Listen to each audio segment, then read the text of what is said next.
Welcome, everybody, to this week's edition of the Liberty First Foundation Roundtable. Tonight, I have with me Frank Range Report Johnson and Michael Vaz Vasquez from No Sound Bites Allowed. As many of you know, Frank is the other co-founder of the Liberty First Foundation. I'm Mike Marshall.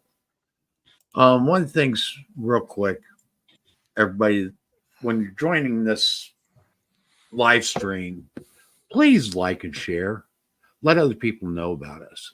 That's one way you can really help increase our viewership and help us get the word out. Hello, Peter. Welcome.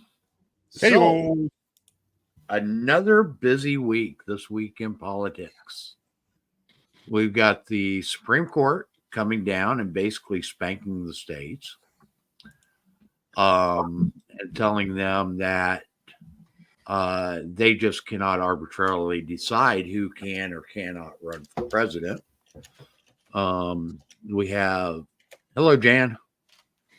And then we had Biden's State of the Union, which we will definitely be getting into that a lot more here as we go. And then you've got the things going on in Israel where Biden has pledged that they are going to build a floating pier to help aid for Gaza. So with that, let's kick things off. So what do you think? Go ahead. Go ahead, Michael. No, I was just going to say, I guess the way to start would be from the beginning of the week with the announcement Monday, day before Super Tuesday, by the Supreme Court, saying that it was interesting what they did and what they didn't say. They did say that President Trump must be on the ballots in all 50 states. Yes. Cannot be removed on the what they said was the 14th Amendment Section 3 accusation. Right. Now, it's interesting to me. They said that not because we have a constitutional right, we have an absolute right by birth that we're innocent until proven guilty beyond a shadow of doubt. And Trump has never been charged nor found guilty of insurrection, which is a crime.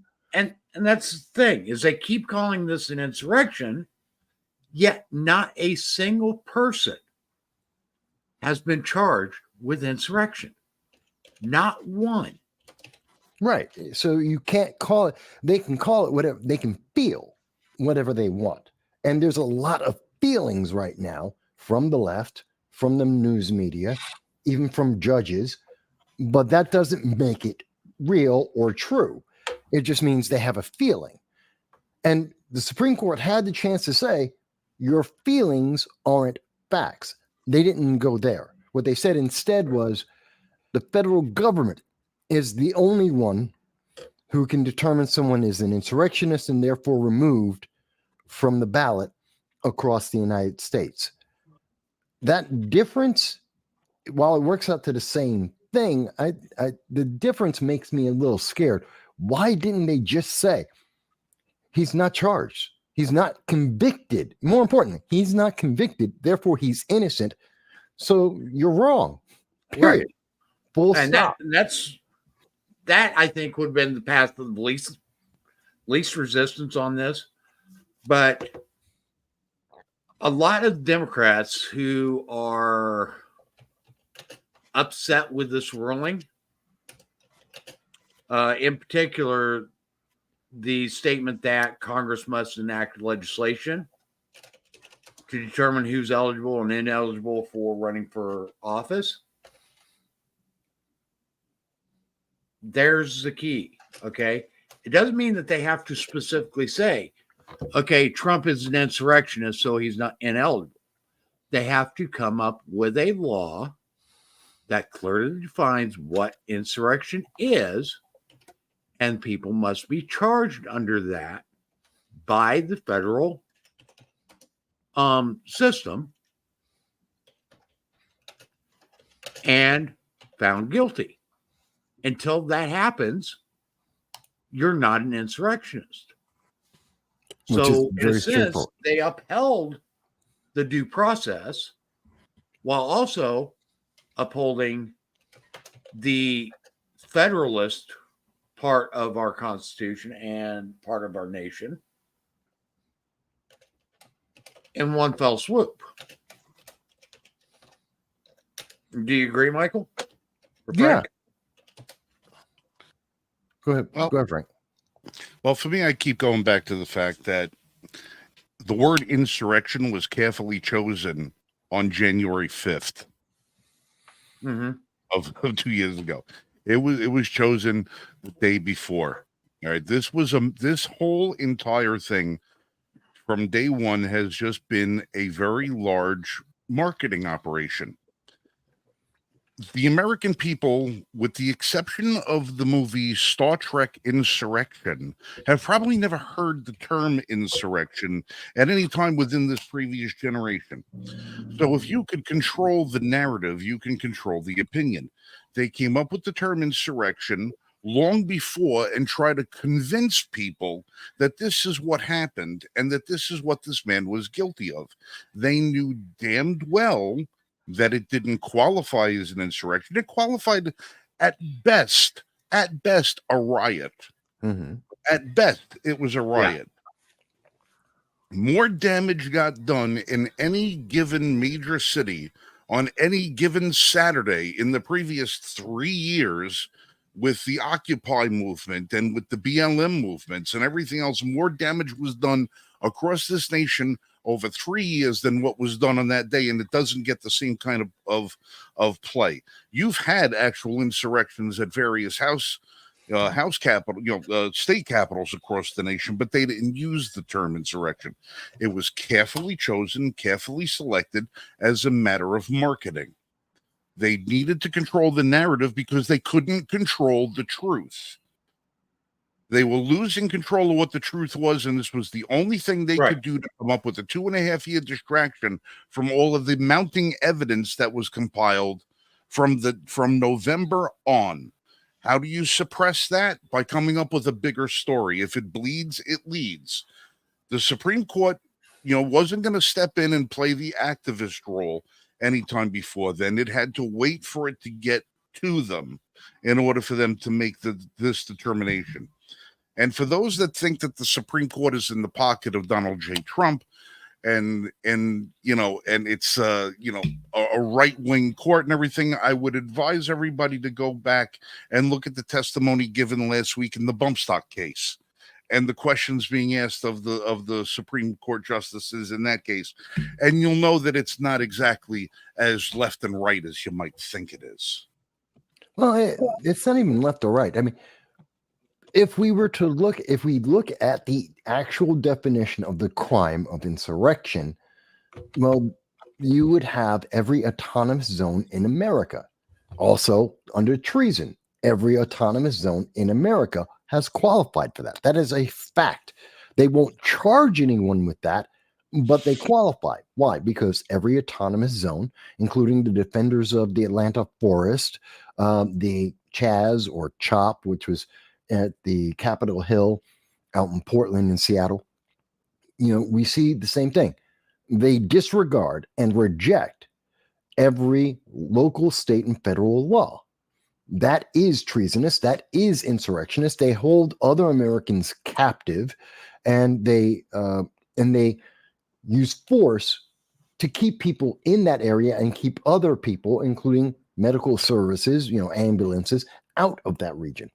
So that's insurrection. We've seen insurrection in America. We've seen, these treasonous cells in America, and we've seen what they do.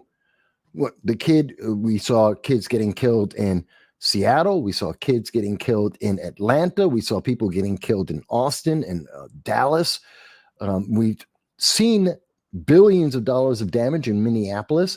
So we know what the difference is. So when people say it's insurrection, you're just following the parroting of the mainstream media. They said it, so now you say it.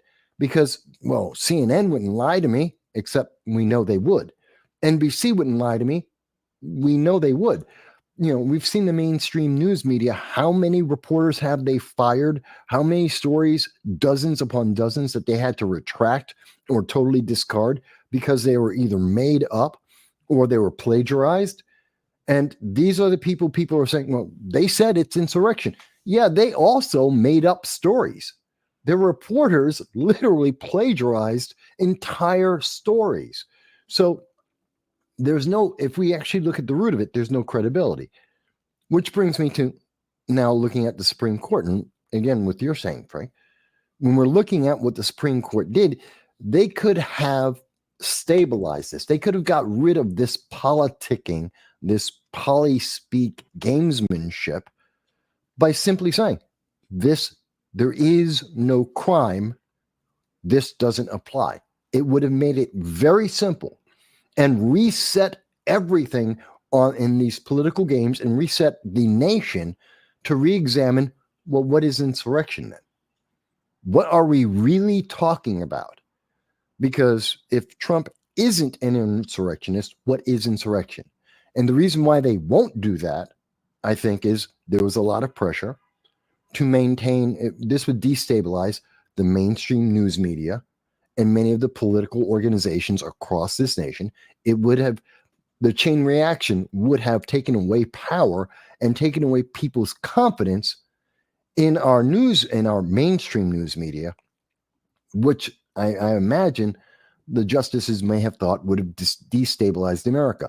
The least destabilizing thing they could do is the decision he came out with, which let Trump get on the ballot. And of course, he won across the board. Nikki Haley is out like anyone. No one thought she was going to be there. But the Democrats that were funding her and pushing her finally gave up the ghost, ran out of money, and said, it's inevitable. No kidding. All right, well, listen. Yeah. And that's another thing that we're going to talk about was Haley dropping out of the race. Well, I just want to touch on something that Vass said. You said, they didn't go as far as they could have or should have gone because of the destabilizing effect that may have occurred, from it. As far as now, Americans already don't trust the media. Okay, 17% of the American people think that the media is honest. This is the same exact thing that was said as to why the courts wouldn't intervene in the election a few years ago, because it would destabilize Americans' trust in the electoral process. When now most Americans understand that the electoral process is not only corrupt as it is, but has been corrupted for generations of time. And maybe 25 years from now, maybe, cooler heads will prevail and say, wow, it was a good thing that the courts didn't step in and really analyze that election and come up with the proper judgment, because it would have done this or it would have done that. And 25 years from now, they may look at this judgment and say, well, maybe it was good that they didn't do it and destroy the faith, all the rest of the faith in the media and everything else. I'm kind of the mind where I'm like, dude, let the chips fall. Let them fall. If you want to get rid of the cancer, sometimes you got to take every single radical step you can in order to get it, whether it, surgery, the pill, the radiation, the chemotherapy, whatever you got to do. The only way that you're going to save the patient is to go through all the steps where you almost have to kill the patient in order to save them. Sometimes that's what you have to do, because otherwise you're just going to let the patient linger and linger and linger and die a much more painful death. America is strong enough. We survived the Civil War in this country where brothers were against brothers. You had 11 and 12-year-old kids out in the battlefield taking bullets for what they believe. They're younger than that. Yeah. We could survive. We can survive whatever the truth is. But if you don't let the people know what the truth is, you're going to kill us slowly. We need the truth. We do need it. I don't know if we can survive it. We can survive it in some way, shape, or form. Sometimes what was it said? A great fire needs to burn so that a new forest can grow. From the ashes of the fire, America has come back from the war, from the Civil War, the Revolutionary War, the War of 1812. Korea and Vietnam, which tore this country to pieces, assassinations of presidents, assassinations of civil rights leaders, civil rights marches, rights riots across this country, Jim Crow. We have survived everything, and we can always come back stronger. But if we constantly get lied to, Americans are going to say, why do I want to fight for a country that just keeps lying to me? Well, that does go. That does play into the fact that we have all of our military, well, Army, Navy, and Air Force, Marine Corps not, but all the other forces are missing all of their targets on recruitment, and the Army is actively reducing its standards to try and make up the shortfall. Well, how is the military going to retain its enrollment standard when you have 8,500 service people get dishonorably discharged because they don't want to take an experimental shot, and you have the chairman of the Joint Chiefs disappears for a friggin' week while getting cancer treatments? His disappearance is not only not included in the presidential daily briefing, it's not even notified that it should be in the presidential daily briefing that the guy is gone while you have 3 wars going on. And he comes back and says, the troops need to be held accountable for their actions, but I don't need to. I'm above responsibility. I'm above it. How do you expect to maintain any sort of level of populace when it comes to the military? Who's going to sign their name on that check when they know that it's bad enough you already have the sense you're disposable? Now you know you're disposable. You're less than disposable. Your property, your chattel. Who's going to sign up now? Well, you look at what they've done. Look at this bullshit you see with the Navy. They're running ads all over the place. How you can have face tattoos and neck tattoos, grow a beard, grow a mohawk. We're not even going to make you get a haircut. You have no standards. The ASVAB is gone. You can keep your hands in your pockets now in the Navy. It used to, yeah. Now you can keep your hands in your pockets. It used to be one hand for you, one hand for the ship. Now you can keep both hands in your pocket and play with your junk or where you think your junk was before you cut it off, because that's perfectly acceptable too. And they're going to worry about recruitment standards. There are too many problems in what you're talking about and some of the examples you gave. That's more than a show on its own. But these are all the problems. They're all consequences. The root of the problem comes back to we're destroying the Constitution.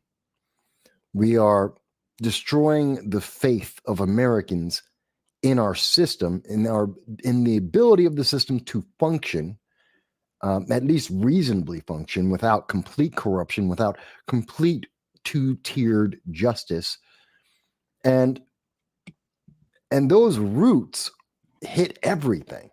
I mean, it hits our economy, it hits our national security, it hits everything, which is why the elections are so important. And it's hitting the election. People have less faith. They want to say that, people can't vote because of mail-in ballots, because of not enough hours for voting, all these excuses.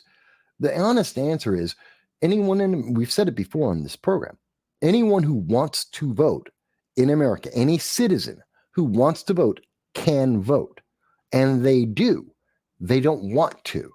Apathy is not because of accessibility. Everyone has the accessibility. The numbers of blacks versus whites who are registered, who are voting, they're almost exactly the same, especially in the hot button states that everyone likes to point to, Georgia, Texas, almost exactly the same. The reality is people don't want to vote because they don't trust the system.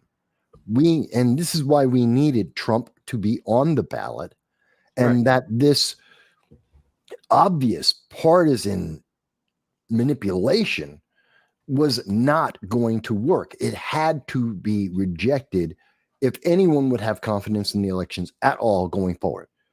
So it had to be rejected on a unanimous basis. Yeah. And maybe if it would have been just down party lines, nobody would have trusted the elections going forward. Well, obviously the people, yes, there'd be a whole slew of Americans, the progressives out there who'd say it's just partisan. And even with the 9-0, you had MSNBC and CNN trying to say, oh, but wait, there is a difference. They're all unanimous, except they did disagree in a kind of, sort of, in a way, if you look at it through a mirror. And that was the big thing. They pretty much all the pundits were trying to point out is that there was disagreement, that Barrett disagreed with the majority, that the three liberals disagreed with the majority. The thing they disagreed on wasn't substantive, I don't believe. It wasn't critical to the issue, which is why no one's talking about it anymore. It wasn't a big deal, but they needed that politicization to try and justify or to revive this idea that no, this is all about partisan politics. They're just Trumpers. No, he's innocent.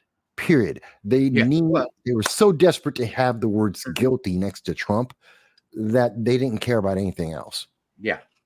And that is very true.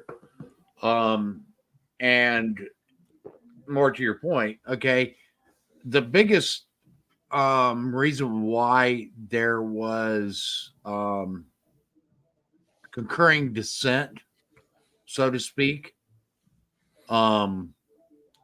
was because those four believed that the majority went too far in their ruling, that the court should have been more reserved and stopped at just saying that the states can't bar a presidential candidate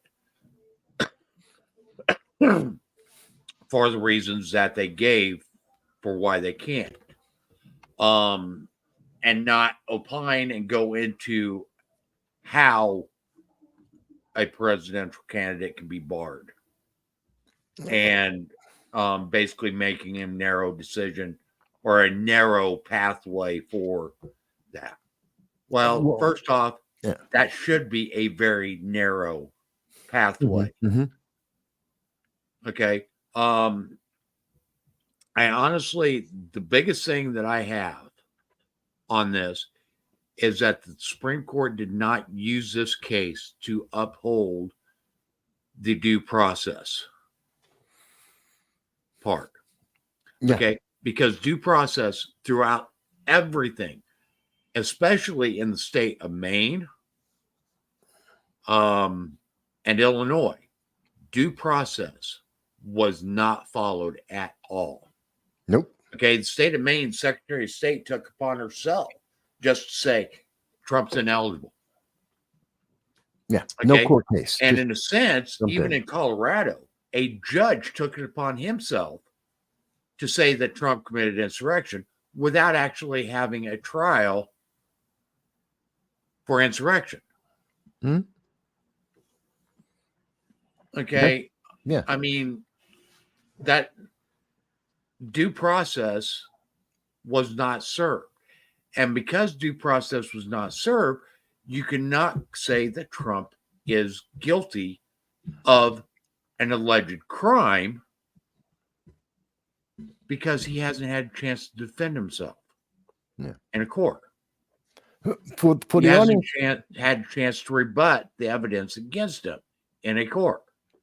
Yeah. Now, due process was never served. Right. And for the audience who are watching this and going, well, I don't understand. This is important to you because if they can do this, if a judge can just allude or accuse someone of being guilty and then punish them as if they were guilty, then you can be hit with any crime. Oh, you're sitting in your office? Yeah, but you were jaywalking. But I've been in my office all day long. Doesn't matter. I didn't like your tweet. You were jaywalking. Here's a fine. What? Can you do that? Why not? If there's no due process, if I don't have to prove your guilt, then I can charge you with anything. And we're seeing this is part of the problem we're seeing with New York right now with Hochul and the National Guard. We'll get to that, but it's crazy.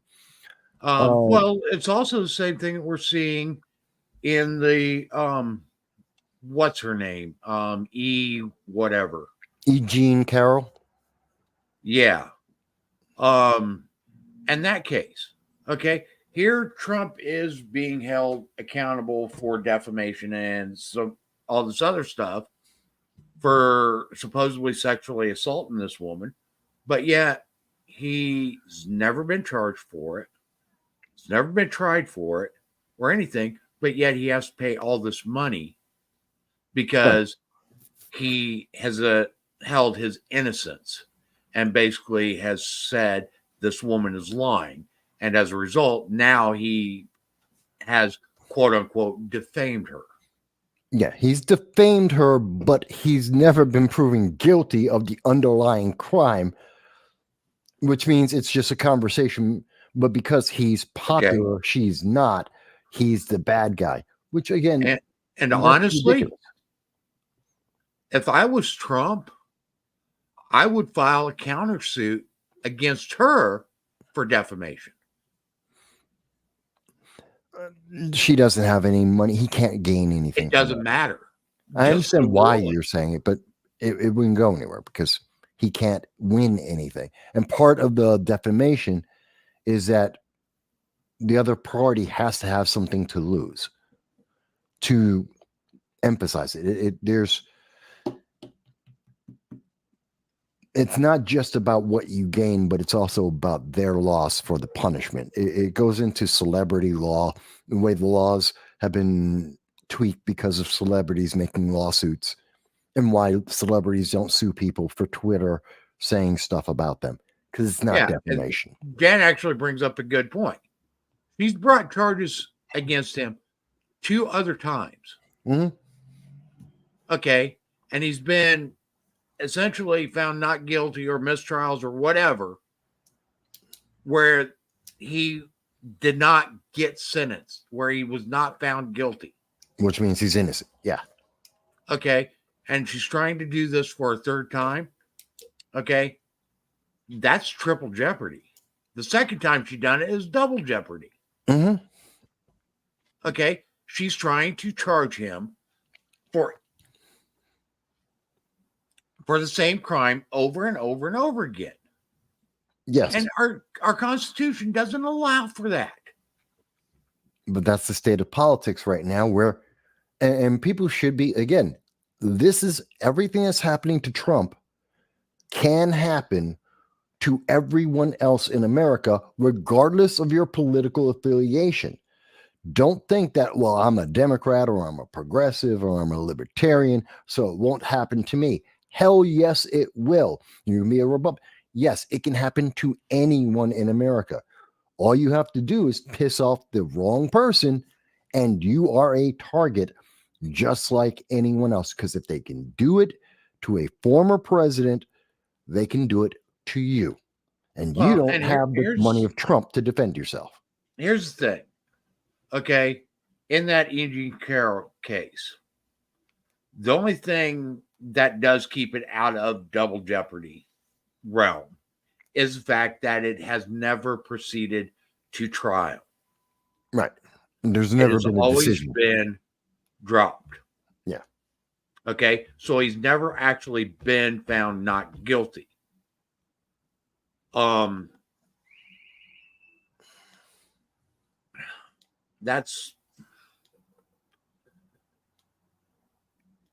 There's a reason why it's not proceeded to trial. There's not enough evidence to support a guilty verdict. Yeah, but they don't care about that. Trump, New York State under Letitia James just robbed Trump of millions of dollars because she came up with her own valuation. $454 million. Yeah, and it's because New York State decided to make up their own numbers, which is why businesses are now threatening to leave New York State, and why Holter's trying to say, no, we wouldn't do that to you. But every business had to reevaluate. And why trucking companies and truckers, independent truckers, or because they boycotting can the State of the Union. tomorrow turn around and say, "Oh, everything you've done, we think it's a different. We have a brand new, different number. Doesn't matter what the market decided. Doesn't matter what documents you have to prove it. We have a brand new number. Your business is now bankrupt." This is the consequences, folks, and that's why these things are so important, because it never stops just there. It means it keeps on going and it keeps affecting you. Yeah, Jan says that they found him guilty of defaming her. Yeah. Okay. Essentially, they found him guilty of proclaiming his innocence. Yep. Is what it amounts to. What they did was found him guilty for wanting to take his office back. Period. Has nothing to do with her, has nothing to do with the real estate things, had nothing to do with the loan, had nothing to do with anything. This has been an orchestrated attempt to try and destroy him, his family, what it is, his business, so that he wouldn't be financially solvent anymore. They know they have two options: kill him or break him. And they can't kill him, so they're going to try and break him. And that's what this is. It's been politically motivated from day one. And we're going to, why are we going to sit and parse through all the little tiny judgments? We all know that what was motivated. It was just motivated politically. He was guilty before he was charged. They said, remember, show me the man, I'll show you the crime. They knew who the man was. The law that he allegedly broke with this real estate thing is an obscure law that no one has ever been prosecuted under. They prosecuted him. No one else has ever been prosecuted under that law. Here is what. That's what you call a contingency law. That's what they say. What happens if we get somebody that we detest so much that accumulates political power? How can we have something on the books here to destroy them without them even have the ability to ever to defend themselves? And they write a law based on an assumption that they have the boogeyman that they want to defend themselves with, and Donald Trump happened to be the boogeyman. And they used this. They said, "Oh shit, that's right. We got this contingency plan on the book that we wrote 30 years ago to prevent some outsider from taking power. Let's hit him with that one." There's no defense for it because there's no precedent for it. Well, here's what it is. Joanna has and that's what a majority of these cases are that Trump is undergoing right now. In tonight's Fact or Fiction, we're answering another viewer question. Chris Brown from Oceanside wants to know if a video of Nancy Pelosi discussing a tactic called wrap-up smear is real. Here's the clip. You smear somebody with falsehoods and all the rest, and then you merchandise it. And then you write it, and if they see it's reported in the press that this, and this, so they have that validation. Some websites are. So that is the tactic that they're using. Yeah. But one of several. Yes. But I to bring this back to what we're seeing right now. So let's bring this back to this week. So the Supreme Court couldn't answer all of these problems, but it's very apparent to them and everyone else politically, anyone who's been following politics, this is very apparent that this is all a series of political punishments against Trump for daring to not be involved, not be establishment enough, to be a rogue or different than what is the norm. And to be successful. That's one of the things he's getting punished for being successful with the mainstream American public in a way that doesn't enable or make the public more dependent on the established systems that are out there right now. Go ahead. Okay. Joanna asked the question, where is the CIA? Yeah. I'll tell you where the CIA is.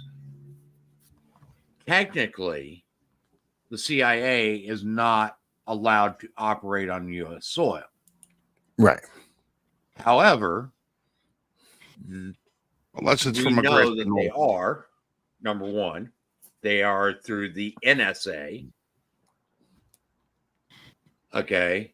And it also became apparent in the 2016 campaign that they were secretly bugging Trump's residences, Business, locations, personnel. etc. Hmm.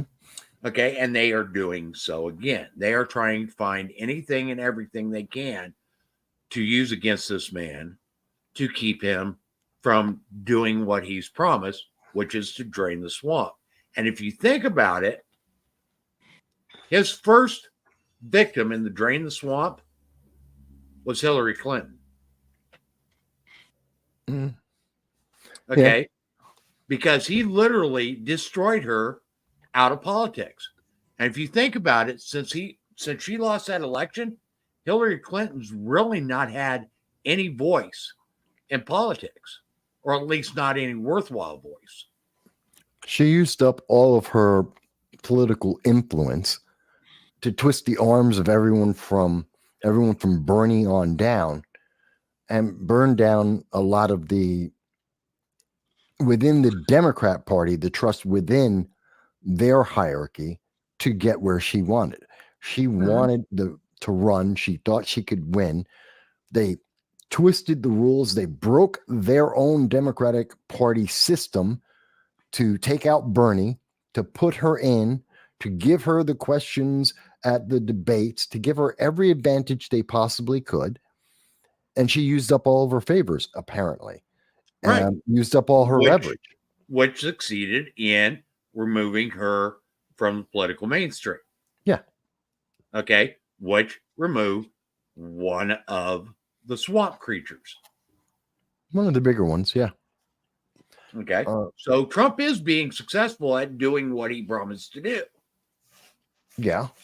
Okay. It's just problem. Going very slow, and it's going to take time. I think that's one of their great fears. Thus, we get the. That's why they don't want him back in. Yeah, and that's why now they. Go ahead. He's been through it for 4 years. He knows the game.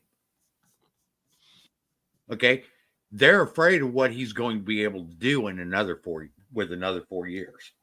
Well, now he knows how the system actually works, right? And so he knows where to apply people properly, and he knows when they're stonewalling him for no reason other than they're just stonewalling him. So he also knows not to leave a previous administration's people in place. Yeah. And he knows when you've been sleeping. He knows when you're awake. Yeah. Well, he knows a lot of shit that he didn't know 6 years ago. Now let's just see if he learned anything from it. Yeah. That's a different question. Because knowing something and being able to capitalize on your knowledge are two different things. And as we've seen from Donald Trump, he changes directions like the Titanic.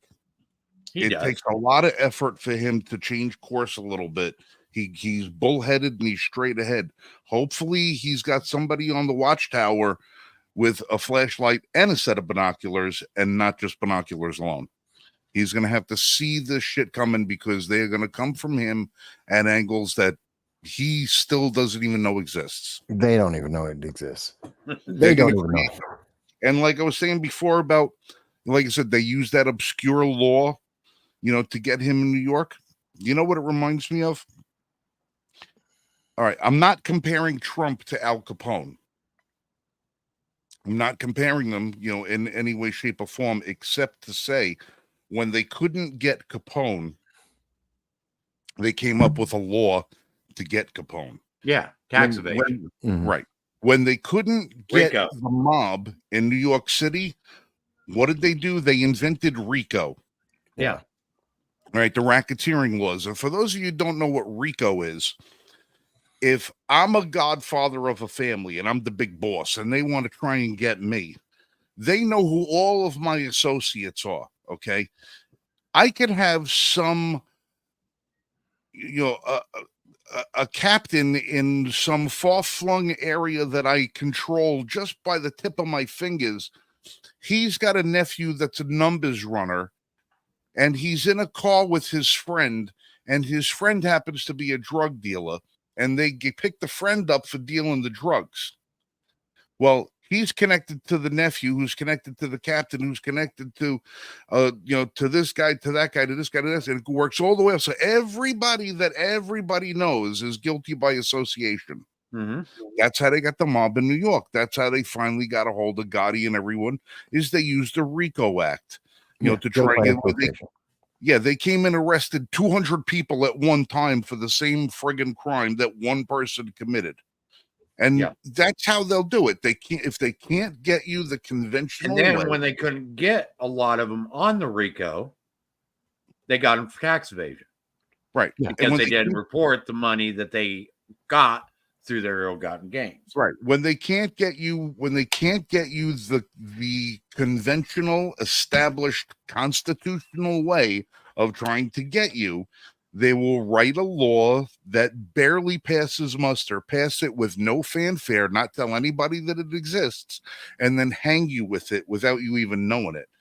You wore blue underwear on a Thursday? Oh, that's a felony.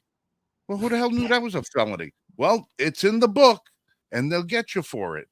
Yeah, if it's in there. And then, on top of it, they'll make you post a bond if you have any fines or things like that in order for you to be able to appeal your case. Now, what kind of bullshit only is certain people get that. Only certain. Remember, we have bail reform, so only people they don't like have to post the bail. What if they sentence them to death? Well, we have to execute you first before we're allowed it's to file your 110%. because they're taking all your friggin' money. They're going to leave you destitute without anything left over, and they're going to say, "Oh, then after you pay the penalty, we'll let you file your appeal."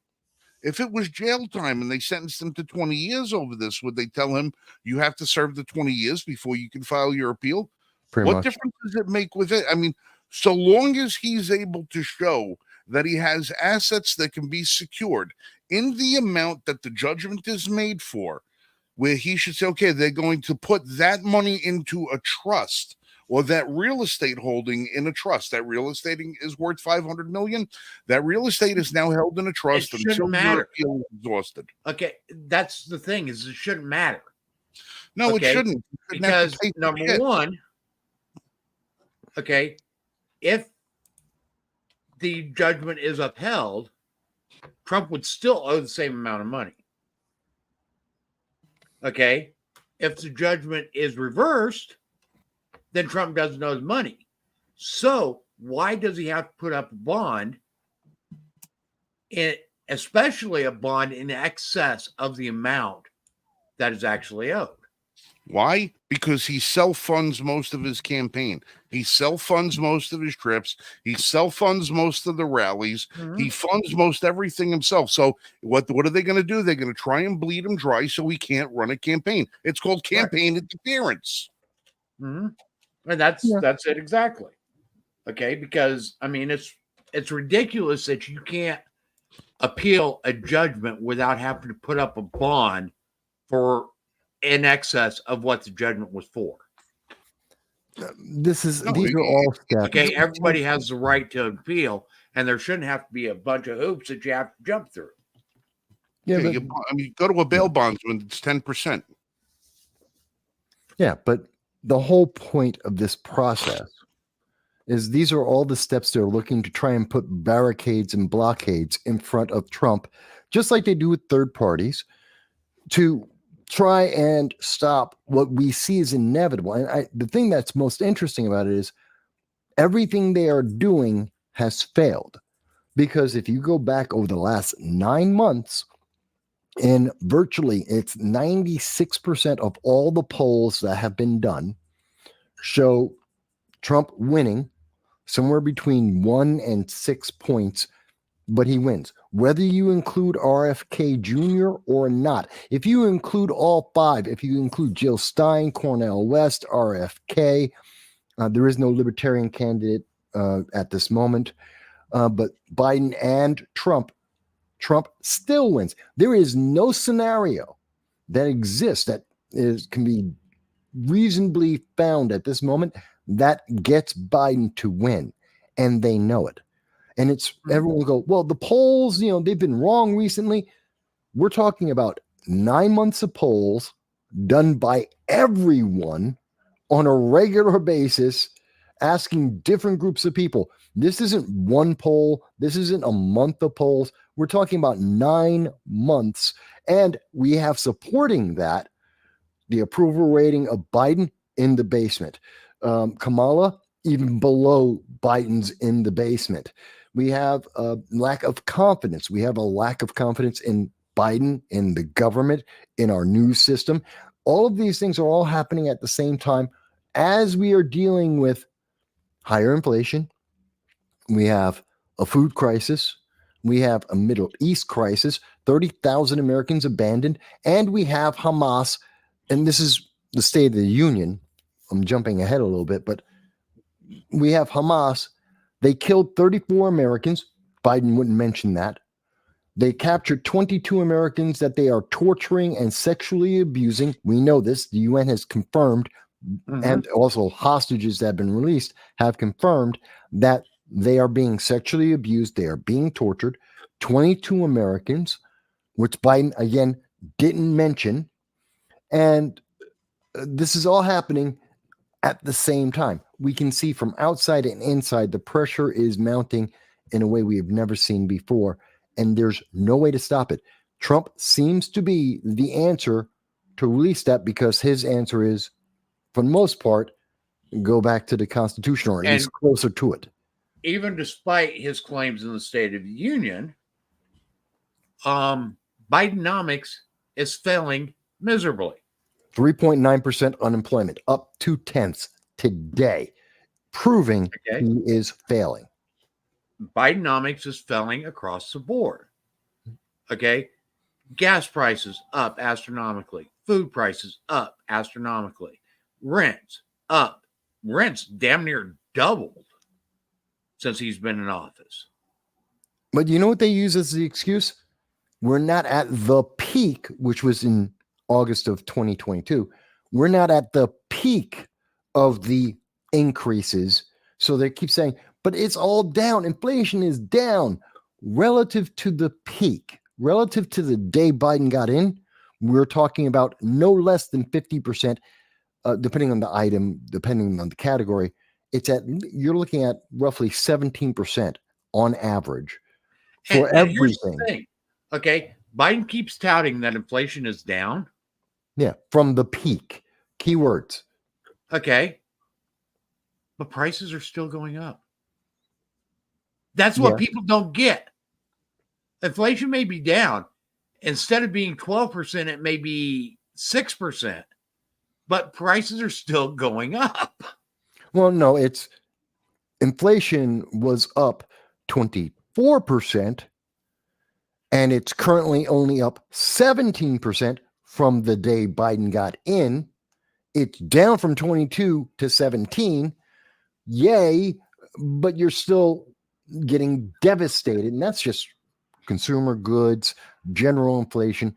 We're not even talking about things specific like energy, which is about 50%. Gas and oil, we're talking about a 50% increase there. Housing, much more. So there's a lot of problems. And again, the State of the Union, a lot of people going, oh my God, look, he got 65% of people who were watching the State of the Union thought he did fantastic. That's every president, their party, their people who watched the State of the Union will tell you it was the best State of the Union that's ever been done. Yeah. That's not what you should watch it for. Since Washington's time. Yeah. And here's another. Damn it. I just lost my train of thought. What about the State of the Union? Go ahead. My Somebody go with biggest, something. my biggest problem about the State of the Union. So we know Trump devastated on Super Tuesday. Nikki Haley finally Yeah. dropped out. No big surprise. No one's shocked by that. So No. Biden had to come on the State of the Union. And for the first time, we've seen no State of the Union has had a president talk about their opponent in an election as much as we have No. seen Biden do here. He mentioned at least 13 My times. predecessor. Right. And he mentioned, I forget how Over many times and he said over. opponent. So this was a political campaign message. And he had to come That's in as strong literally as all it was. Yeah. It was one big campaign, more than usual. I mean, this was specifically when you're talking about, and Trump did this, but I did this. Everything was a comparison. And by the way, every comparison, Biden fails. Things were better in 2019 than anything you can point at today in 2024. That's just a fact. That's another thing that I wanted to bring up. I just remembered Go what ahead. my train of thought was earlier. Okay. Biden was touting about how much he's lowered the deficit by. No, he didn't. It increased 1.6 trillion. Okay. Funny how he also neglected how much the national debt has increased since he's been in office. Well, he's picking his numbers. He's picking and choosing the numbers so that he can And it's make just, this. even the unemployment numbers that they're using are not real. Okay. Yeah. True unemployment is about twice, almost 2.5 times what the unemployment numbers that are being used are. Yeah, it's. And by the way, Peter confirms, and I've seen several sources, not just the New York Times, but yes, New York Times. My numbers actually come from the government itself. The United States government will tell you that that's the actual deficit. So Biden is lying. Again, he's using his frame of reference. If you look at it from this specific spot, then you'll see I'm right. If you look at it from this else. specific spot, you cover one eye and you cross the other one, you might be able to get that.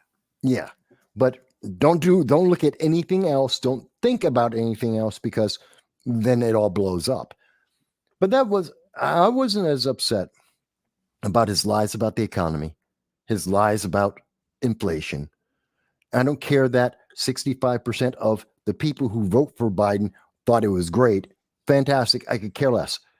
The thing that got me so absolutely insane, Biden mentioned Hamas 6 times. Mm-hmm. He mentioned Palestine 4 times. He mentioned the American hostages 3 times. Yeah. He had one sentence in the entire State of the Union speech about getting the American hostages held by Hamas being sexually tortured and abused as we speak. He had one sentence to say he wants to get them back home. Doesn't say how, doesn't say when, doesn't say that he's working on it. One sentence. He spent 5 minutes justifying why he wants to take your taxpayer dollars, my taxpayer dollars, to spend it on Hamas. He wants to build them a port which will support them, not just now, but in the future, to commit more terrorism. And he's going to do that while they torture Americans. I am sorry. This is insane. He is evil. Go ahead. Okay. I actually want to address this that Jan's brought up. Okay. He keeps talking about all the jobs he added. The majority of them are government jobs, making government even bigger. How does that help the everyday American looking for a job? Okay. You are correct in that. Okay. Another big thing that adds to these job numbers is the Infrastructure Act.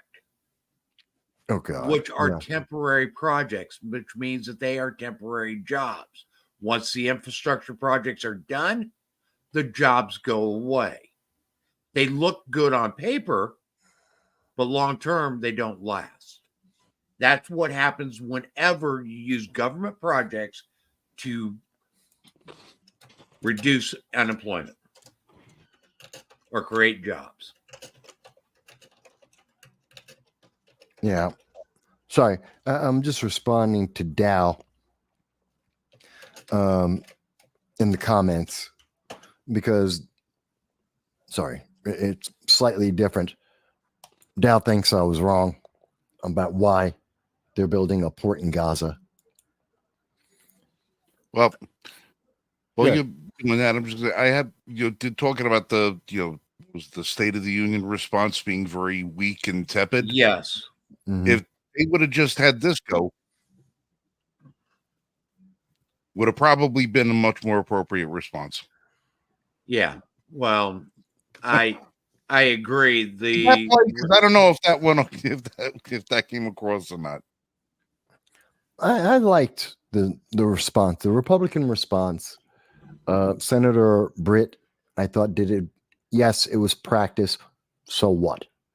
They're I don't always care if it's practice. practice. Yeah, Okay, it that's, should have been practiced. of course. So I'm not worried about it was practice. Who cares? That's not important. And they're like, oh, she's acting. No, I don't think she said anything she didn't genuinely believe. Look at her I eyes. don't either. Look at her. Yes, was she reading? Absolutely. Look at her eyes. Look at some of the points through that. She was talking about that was genuine emotion. Did Mhm. she take a sip of water? No, and thank goodness. That's because she practiced.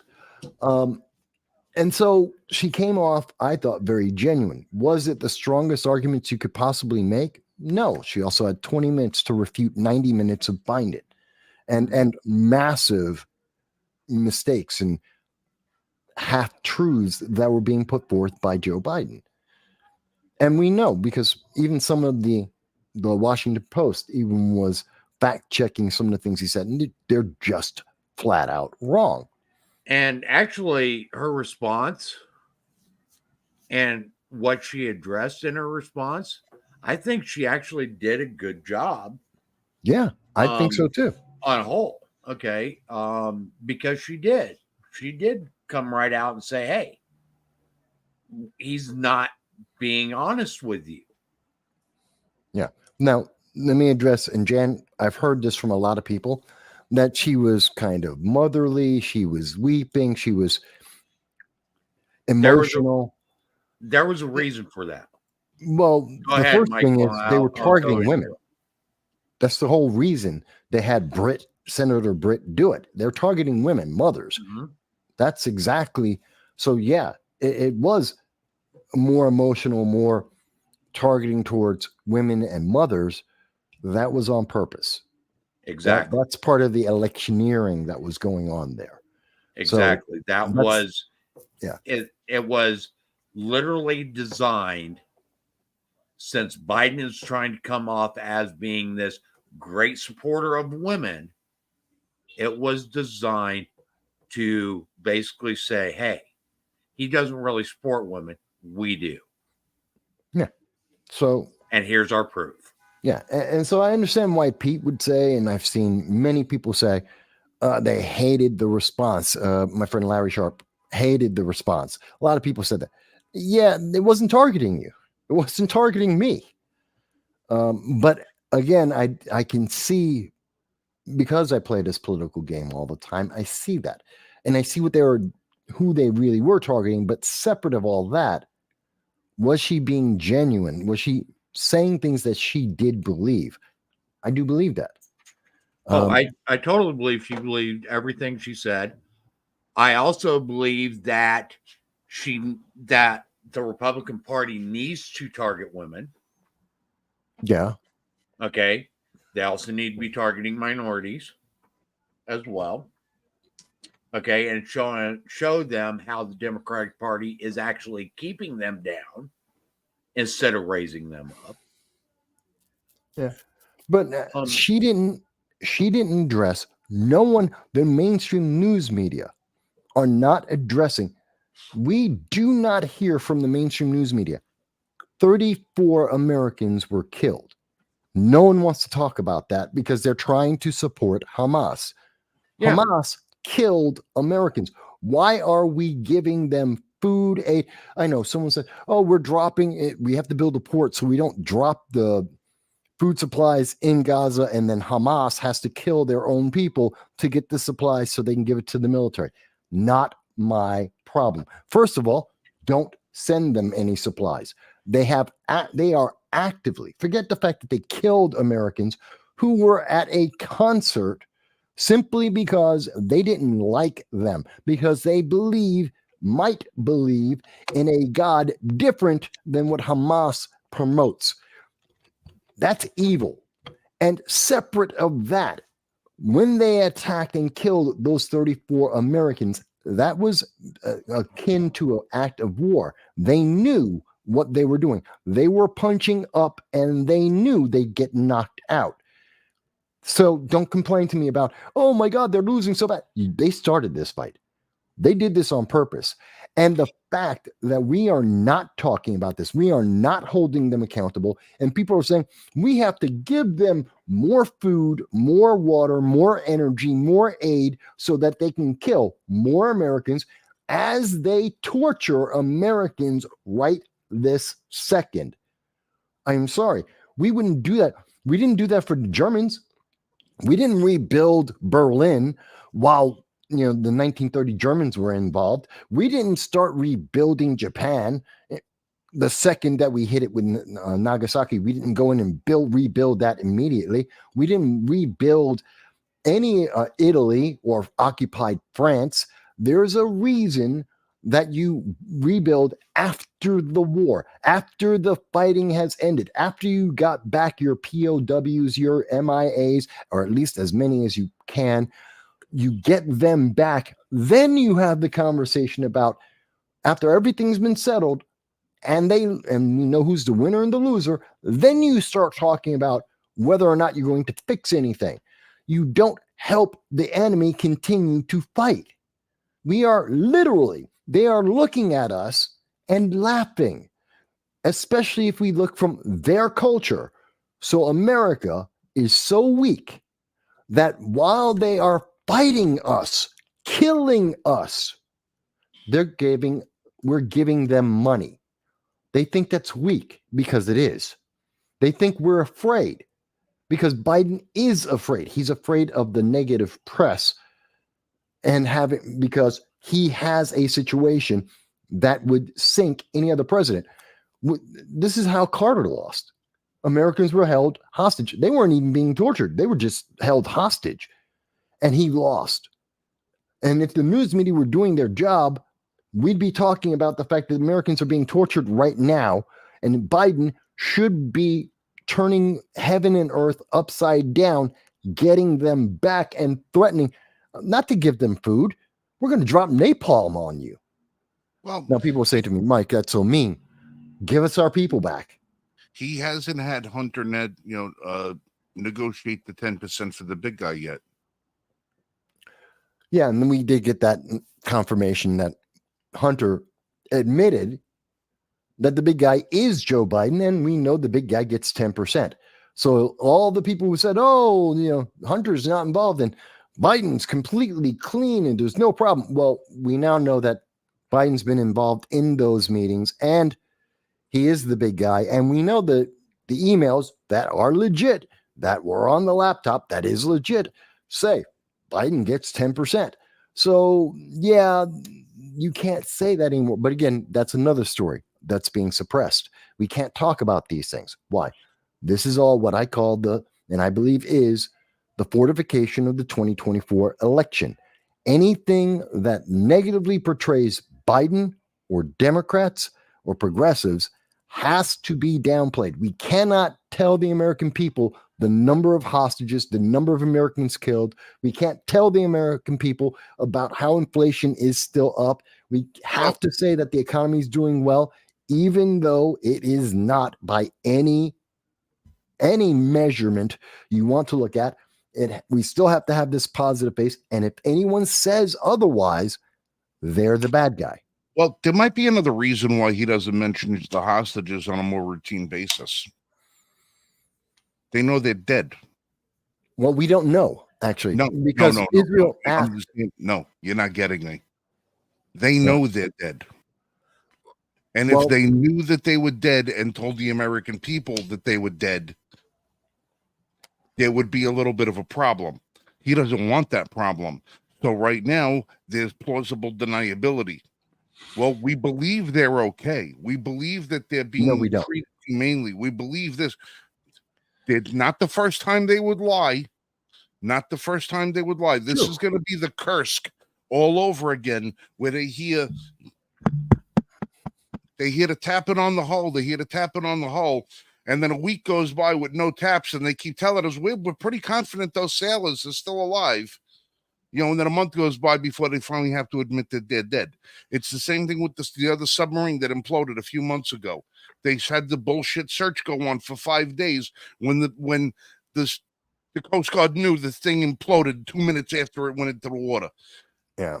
Well, what This we do know. administration knows the fate of these hostages, and it won't tell the American people what the fate of the hostages is because it would be horrible optics to say that not only are these people missing, but they're presumed dead. And this president let it happen. Well, let me be very clear, because we do know from international reporting, from The Guardian, the Times of Israel, Hindustan Times. I know specifically from those 3 international reputable organizations, they all confirm that. And by the way, the Times AP of Israel confirmed it today. and the AP have all said that they've asked Hamas, as part of the negotiations for the next ceasefire, the term that is absolute for Israel is who's alive. They want the names and the numbers of the hostages that are alive at this moment. Who's dead, who's alive. Hamas has refused to publicly provide those numbers, either the number of hostages that are alive, the names, the identities, the nationalities. They refuse, which has led most of the international community to presume that the number of people who are the remaining 150 hostages, including the Americans, including the British, they're expecting at least 50% are dead, at least. That's what we have going on. That's what's known, and that's what's expected at this moment, with no absolute confirmation. Right. And any news media outlet that's out there saying, oh, well, we know that there's X amount that are still alive. And we're going to take their word for it. Are the same news outlets that said, we know that the Russians were in bed with Trump before the election and there was collusion. And we know the Steele dossier was accurate. And we know the media lies every chance that they get, and everybody has an agenda to lie. Which is why most of us don't trust the American media, and we go to sources elsewhere. So when they're saying, "Oh, the hostages are we're still gonna good faith negotiate because we believe the hostage," and there's a reason everybody wants the hostages to be alive, and that's because we want the hostages to be alive. There's a good reason why everybody would lie and say they were alive when they pretty much know that they're not. Everyone has an agenda for that. Well, I actually do put some validity on what Dahl is saying, because honestly, this is a good way to get a rapid means of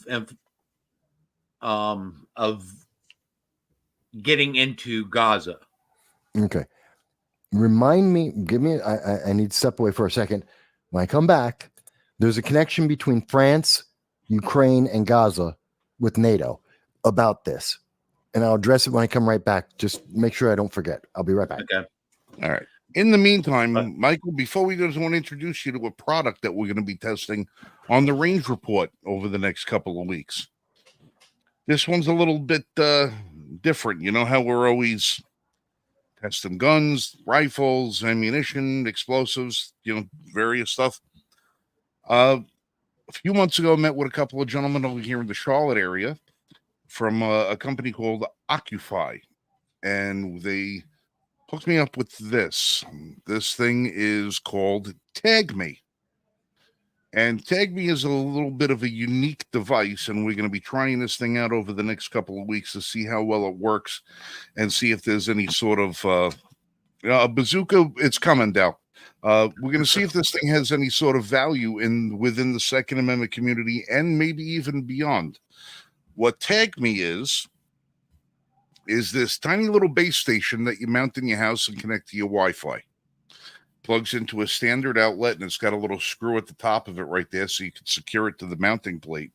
And once you initialize this thing and you hook it to your Wi-Fi, it can take up to 10 tags that look like this. This is one that's styled in a wristwatch style, or you can take the tag out of the wristwatch and put it in this little housing. And what you do is you take these tags, and there's a QR code on the back of each one of them, and you program this and you link it to this. And what this does is you take the watch band, and say you have firearms in your house, and you want to make sure that where they are and when they are is where they're supposed to be, and everything else. You wrap this around your firearms, whether they be if you keep a drawer by the bedside table, one in a safe, one in in a drawer, or wherever you have it. And as soon as your firearm gets disturbed in any way, shape, or fashion, the tag sends an immediate signal to the transmitter, which then calls and notifies your phone that your firearm has moved. Now, these don't necessarily have to go directly onto a specific firearm.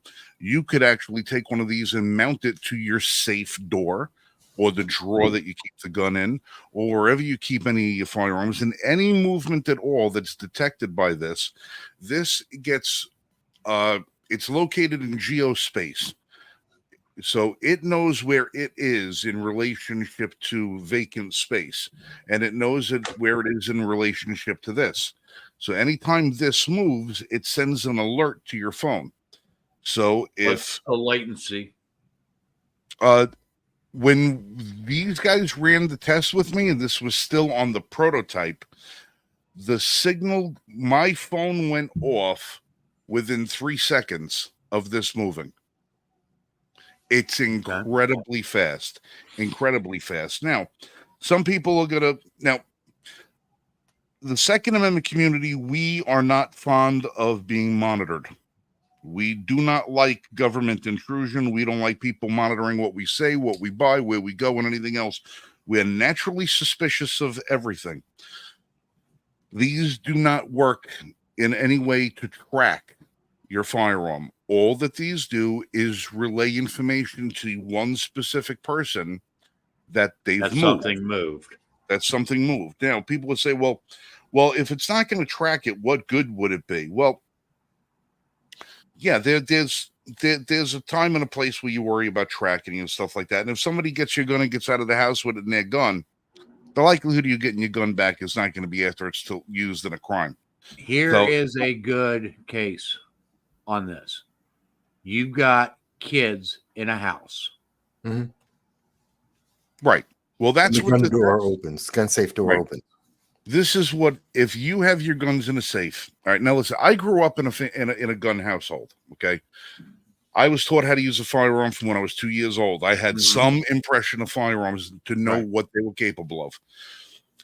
By the time I was 6 or 7 years old, I had access to a firearm in the house should I happen to need it. I know it sounds crazy. It's 2024. What would a 6-year-old have a firearm for? I was a latchkey kid. A lot of times there were times I was home from school while my mother or my father was at work and my siblings were out. And my father would rather that I knew how to defend myself than come home and not have me there. If parents today don't have that luxury, we train our kids with stuff like that, but we don't want them to be defenseless. The best scenario so far that I've come up with this is, say I'm out someplace and I know Lori's home. When I'm walking around the house, I carry my gun on me. It's just out of force of habit. If I'm out at the range and it's 2-3 o'clock in the morning, because everybody knows that I go out and I shoot at night to go film my reviews when the range is closed. Lori's home sleeping. All right. Her everyday carry gun, it's not moving. It's staying right where it is. Now, in the middle of the night, she might get up, go to the bathroom. She might get up, get a bite to eat, get up, go get some coffee. Whatever else she's going to do, she's going to do. I don't have to worry about what she's doing.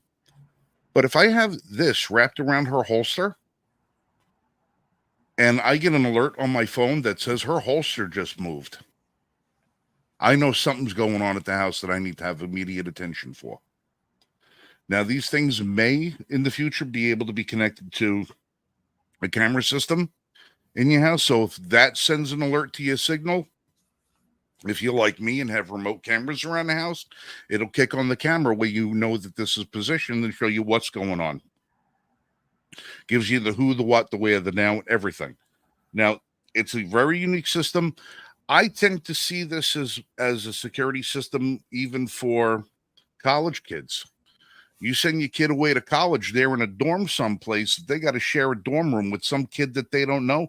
A lot of dorms aren't going to let your kid carry a firearm, right? But your kid's got a Foot Locker with a lot of his or her very valuable stuff. If you got one of these in a Foot Locker and the kid is in class and all of a sudden that Foot Locker is moving and while they're in class on the other side of campus, the phone starts getting an alert, they know somebody's messing with their shit. Yeah. If you have a roommate, you live in New York City where you got to have 14 different roommates to facilitate splitting the rent with, and you have your one closet and you have this on the back of the door. Well, if somebody goes into your door, into your closet, and you can trip the camera that goes to your room and you get an immediate signal that lets you know somebody's messing with your stuff and you get a picture of them, that's a little bit of security right there. Each one of these little base stations, you can put 10 of these on it. And you can itemize these for anything specific.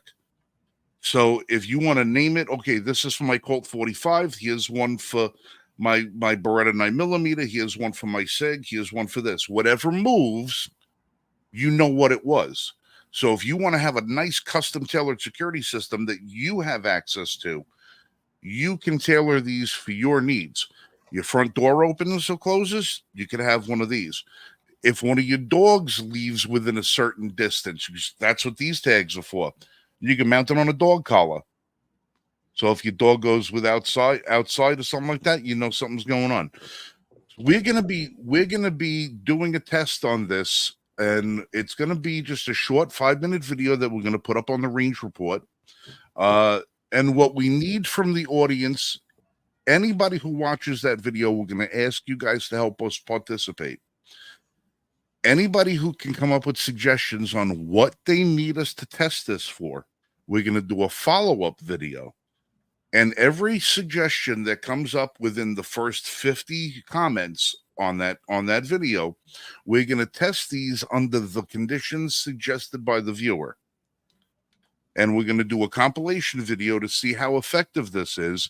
And if and when we do that, if it's all successful and everything else, what we are going to do is we are going to get one of these and it is going to be randomly given away to somebody who made one of those suggestions. And then you guys can try it out and send us a video and we'll put it up on the Range Report. Before you start your testing, Frank, you and I need to talk because I've got some certain network Wi-Fi conditions that I want you to throw in that test. Oh, well, there's another I wanted to confer with you as well, because like I said, and by the way, we are not being sponsored by this company. Okay. Mm-hmm. This is just a test of a product that's brand new to the market for SHOT Show for 2024. This is just introduced. I happen to see either that or get them to send me one. Well, we'll see if we put it through some network tests. All right, we can possibly do that, but like I said, I was fortunate enough to see the prototype and play with the prototype of this in their corporate office. I actually had to sign a non-disclosure agreement from last year, so I haven't been able to talk about this for a few months until we just got this in yesterday, and I wanted to bring it to the show today. In the meantime, if you guys want to, it's Ocufy. It's OCUFII.com. It's a product called Tag Me.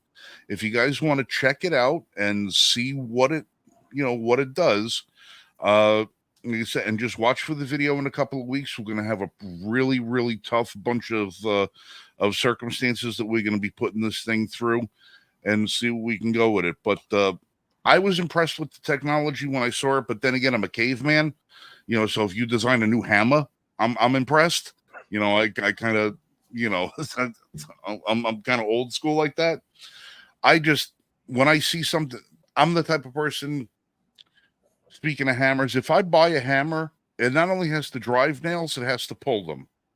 It not only has to build, it has to destroy. Everything that I buy has to serve two purposes in order for me to justify the expenditure. So when I was looking at this, and this is being marketed to the gun community, I could think of a dozen other scenarios where this could come in very, very handy for somebody who wants to just secure their own stuff. Yeah. And you might be one of those people that have something that you don't want nobody messing with. I don't want nobody messing with my box of Pop-Tarts. Well, you drop one of these in your box of Pop-Tarts, and if somebody goes, making some at 4 a.m, you know that you can come out there and throw a toaster at them. So, these things, they come in handy, and we're going to put them to the test. It's occupied.com. I'm going to put the list in the website in the comment section if you guys want to check them out. And if all goes well, we've also been told that we're going to get a coupon code. Cool. To be able to facilitate anybody who wants to get this. This is also a subscription service. So there are some other technical things that you got to look at. But I just wanted to bring that to you. I'd like to get my hands on it because I've got pretty good testing parameters. Just seeing it now, I've got some pretty good testing parameters. How long you think it would take you to do your testing? I could probably get done in a week. All right, I'll run. I don't want to bug him for another setup because these aren't cheap. I'm going to run a preliminary set for the first set of that I want to do, and I'll send it up to you. Okay. You run some tests and send it back down, and then we'll put everything else. Yeah, if we can get it cleared out. And also that actually works good because we can also see how a long range test works. Well, that's another thing too. If you live in California and you're visiting New York and you have this thing set up and somebody messes with your shit, they'll still message you that distance. No matter where you are, you're going to get notified. Now, this has to be within. And I'd like to see what the time delay is. Yeah. Right. From when it moved to when it notified. Right. These have to be within proximity of one another. This can't be in New York and this in California. They have to be within proximity of one another because it is a time-space location system. The signal doesn't go beyond a certain parameter. But wherever you are in relationship to the notification system, you're notified wherever you are. Right. And this does, and even though it works on Wi-Fi, it's also connected to the cell system service. So there's a lot of stuff going on in here. There's like triple redundancy, so you always get notified. Yeah, that's where the subscription comes in, is they've got to pay for the cellular access. Yeah, most likely. But let's test it. It sounds interesting. Like I said, it's a cool product. I told them, listen, I don't have a dog in the hunt. I told these people right from the get-go, I said, listen, you're gonna have a hard sell with the Second Amendment community because most of us are kind of like anti-Big Brother. We don't like a lot of that techie stuff when it comes to our firearms and everything else like that. And I came up with a bunch of, there's a whole lot of people that would have this technology and love it and be able to find a million uses for it outside of the Second Amendment community. But right now they're gearing it towards us because they feel that security and safety is more pressing in the Second Amendment community than it is anywhere else. And they just want to do something that's going to help save lives. So to them, it's more important that they focus on the community that they think, one, needs to have a helping hand when it comes to security.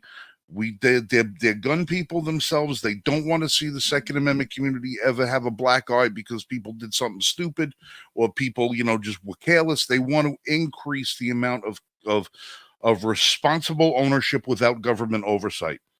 So they feel that if we police ourselves in our own environment, we could do a much better job than from an outside source. So they want to do this mostly for the Second Amendment community to help preserve our community. And then if other communities find a use for it, that's fine. So that's why they're marketing it to us first, knowing that we're the most difficult people to prove, to please. If they can please us in our community, then it'll be ready for prime time for everybody else. Yeah. So we're going to beat the living crap out of this thing and see what we can do with it and see what happens. Like I said, I got some tests I want to throw at it. Yeah, so that makes a lot of sense. So let's get back to our discussion because Frank's going to be heading out in about a half hour. Yeah. You So- brought up something that you wanted to talk about, Michael. So go ahead. Right. So this came out within the week as well, is about France. See, part of the problem that wasn't being addressed in the State of the Union, that was glossed over, which we see with the impact of what's happening with the Houthi rebels, terrorists in the Red Sea. They've now sunk a ship. They've cost people lives. We've got Hezbollah attacking against the United States. Besides what we've seen with Hamas. And we also have what's going on in Ukraine. And that's where Biden was trying to focus everyone's attention on Ukraine, as if that was the only problem, the only issue America needed to face right now.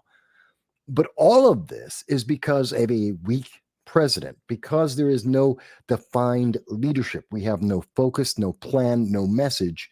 We're seeing that Russia, Iran, China are all acting more aggressively because they can get away with more. Because Biden's only concerned about the next election. He doesn't even care about American citizens. Now, this has been going on for a couple of years since Joe Biden ran away from the Taliban in Afghanistan. But now we're seeing our allies are taking advantage of this too. This is where France comes in. Because France, first, last year, March of 2023, Emmanuel Macron, the president of France, decided that he needs to get closer to China, that he has to become more of an ally with China than with the United States. And he actually told all of the EU, the European Union, all of their nations, that they need to divest themselves from America, especially under a Biden administration, and to more closely align themselves with China.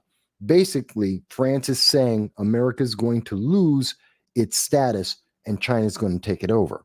And he's picking China as the winner. At the same time, this week, we see that France came up with the idea that they want to use NATO troops to go into Ukraine to fight Russia. And this is because France wants to be in charge of those troops. By the way, 80% of NATO troops are American. This is one of the problems. See, in the State of the Union, we had the misquote from Joe Biden saying that, Donald Trump told Putin he can do whatever he wants. No, he didn't. That's factually incorrect. Trump had a private conversation with Europe, with the European Union, NATO members, and told them that he's going to leave them alone if they don't pay the dues that they're supposed to be paying. If they don't keep up with their end of the deal, the United States aren't going to risk our soldiers and our resources to protect them. If they're not doing their end, we're not going to do our end. That's what he said. They said, well, what if it was Russia attacking us? He said, doesn't change the situation. You didn't live up to your end. We're not going to live up to our end. You're not getting a free ride. That's what actually Trump said. He never spoke to Putin. He never said that to Putin. But of course, the media is going to push it. Now that we have Biden in, Macron is seeing the weakness and says, hey, I can use the NATO troops. Biden's not going to say no because he's been pushing for the Ukraine. So he's going to go all in because he really can't say no. So he's going to be drawn into this. We'll use the U.S. troops. Macron gets to be the hero and the leader de facto of Europe and the European Union. And he gets to do that not just in the Ukraine, but that's how they get into Gaza. They put NATO troops into Gaza. Why? We have to do the humanitarian thing. We need NATO troops to protect the humanitarian aid. Biden will build the port, and France will be in charge of having NATO troops in the Ukraine, in Gaza. Once they do that, that establishes France as the leader of the EU, and now he can send NATO troops into Ukraine because that's the European theater. This is what I think what Macron and France are trying to do. Biden is an idiot. And I say that because look at what he's done geopolitically. These are foolish steps. His lack of leadership, his lack of planning have led us down this path, and everything is falling apart. So that's why I'm worried. We could see the port be the first step of getting NATO troops into Gaza. And very quickly, I'll also answer the other question. Well, we have to have a two-state solution. No, we don't. No, it shouldn't happen. No, it won't happen. Let me be very clear about that.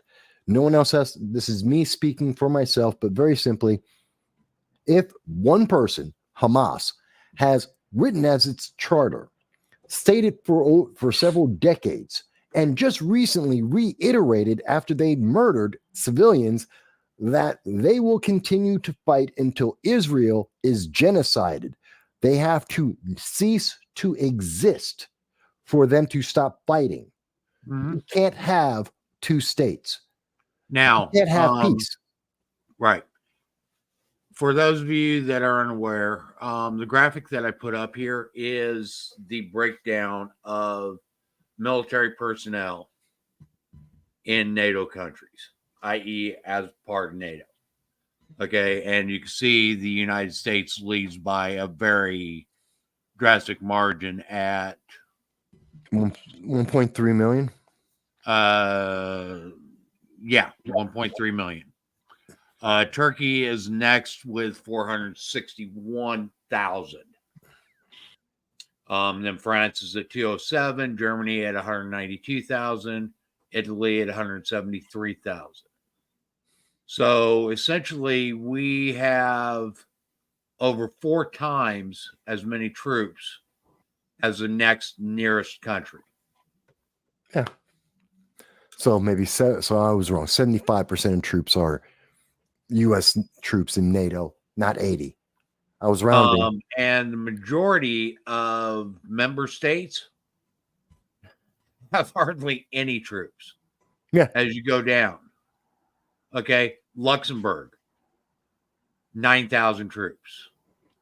Or no, 900 troops. Yes. Montenegro, 1,700 troops. Well, that's Albania, Sweden just jumped in, so 6,000 troops. Yeah, Okay. Sweden being part of NATO is not going to help anyone. It'll help them. No, It's not going to help us. well, they're going to bring meatballs. And Biden go, yeah, NATO's got a strong military. Yeah.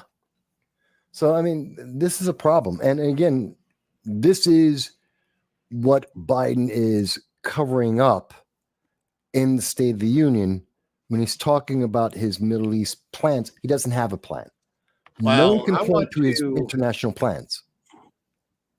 bring Well, it just back. what happens when we get NATO troops over in Palestine delivering humanitarian aid, and somehow, one way or another, some NATO troops get caught up in some friendly fire and start shooting at Israel? Then who's NATO going to side with? I don't think that's going to happen. I think Hamas will shoot them, and they will have orders not to shoot back. That's what's going to happen, because we've seen that happen before. Typically, whenever NATO goes in on these quote unquote humanitarian missions, they are under very strict instructions not to shoot back. Yeah. So Hamas, And typically they don't even have ammo. Yeah, they have empty or weapons. even weapons.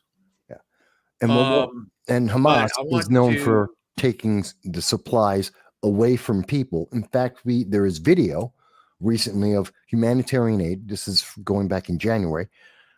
Video that was released by the Hindustan Times that as soon as the humanitarian aid was given to civilians in Gaza, they went down about a quarter of a mile down the road. They were stopped by Hamas. Hamas took everything that they were given and walked away with it so that it wasn't directly in front of the cameras of the West.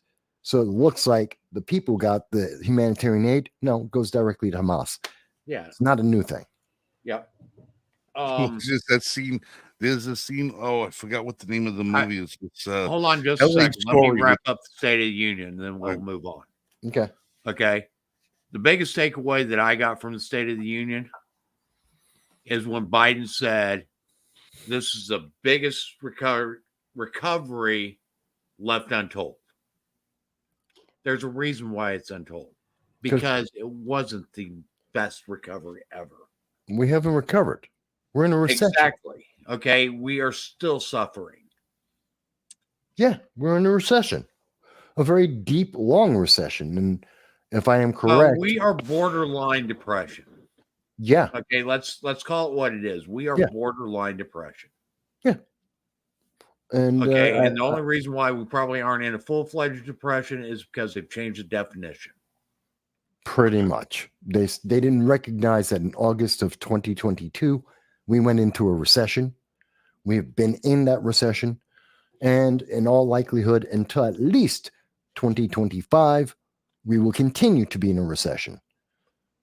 There's nothing in the universe that's going to stop that. So there's a reason why this quote-unquote recovery has been untold. And that's it. There is no recovery. Yeah. It's hard to talk about something that doesn't exist. Okay, so with that, let's go ahead and move on. We've talked enough about the State of the Union because pretty much basically we said it's all a bunch of lies.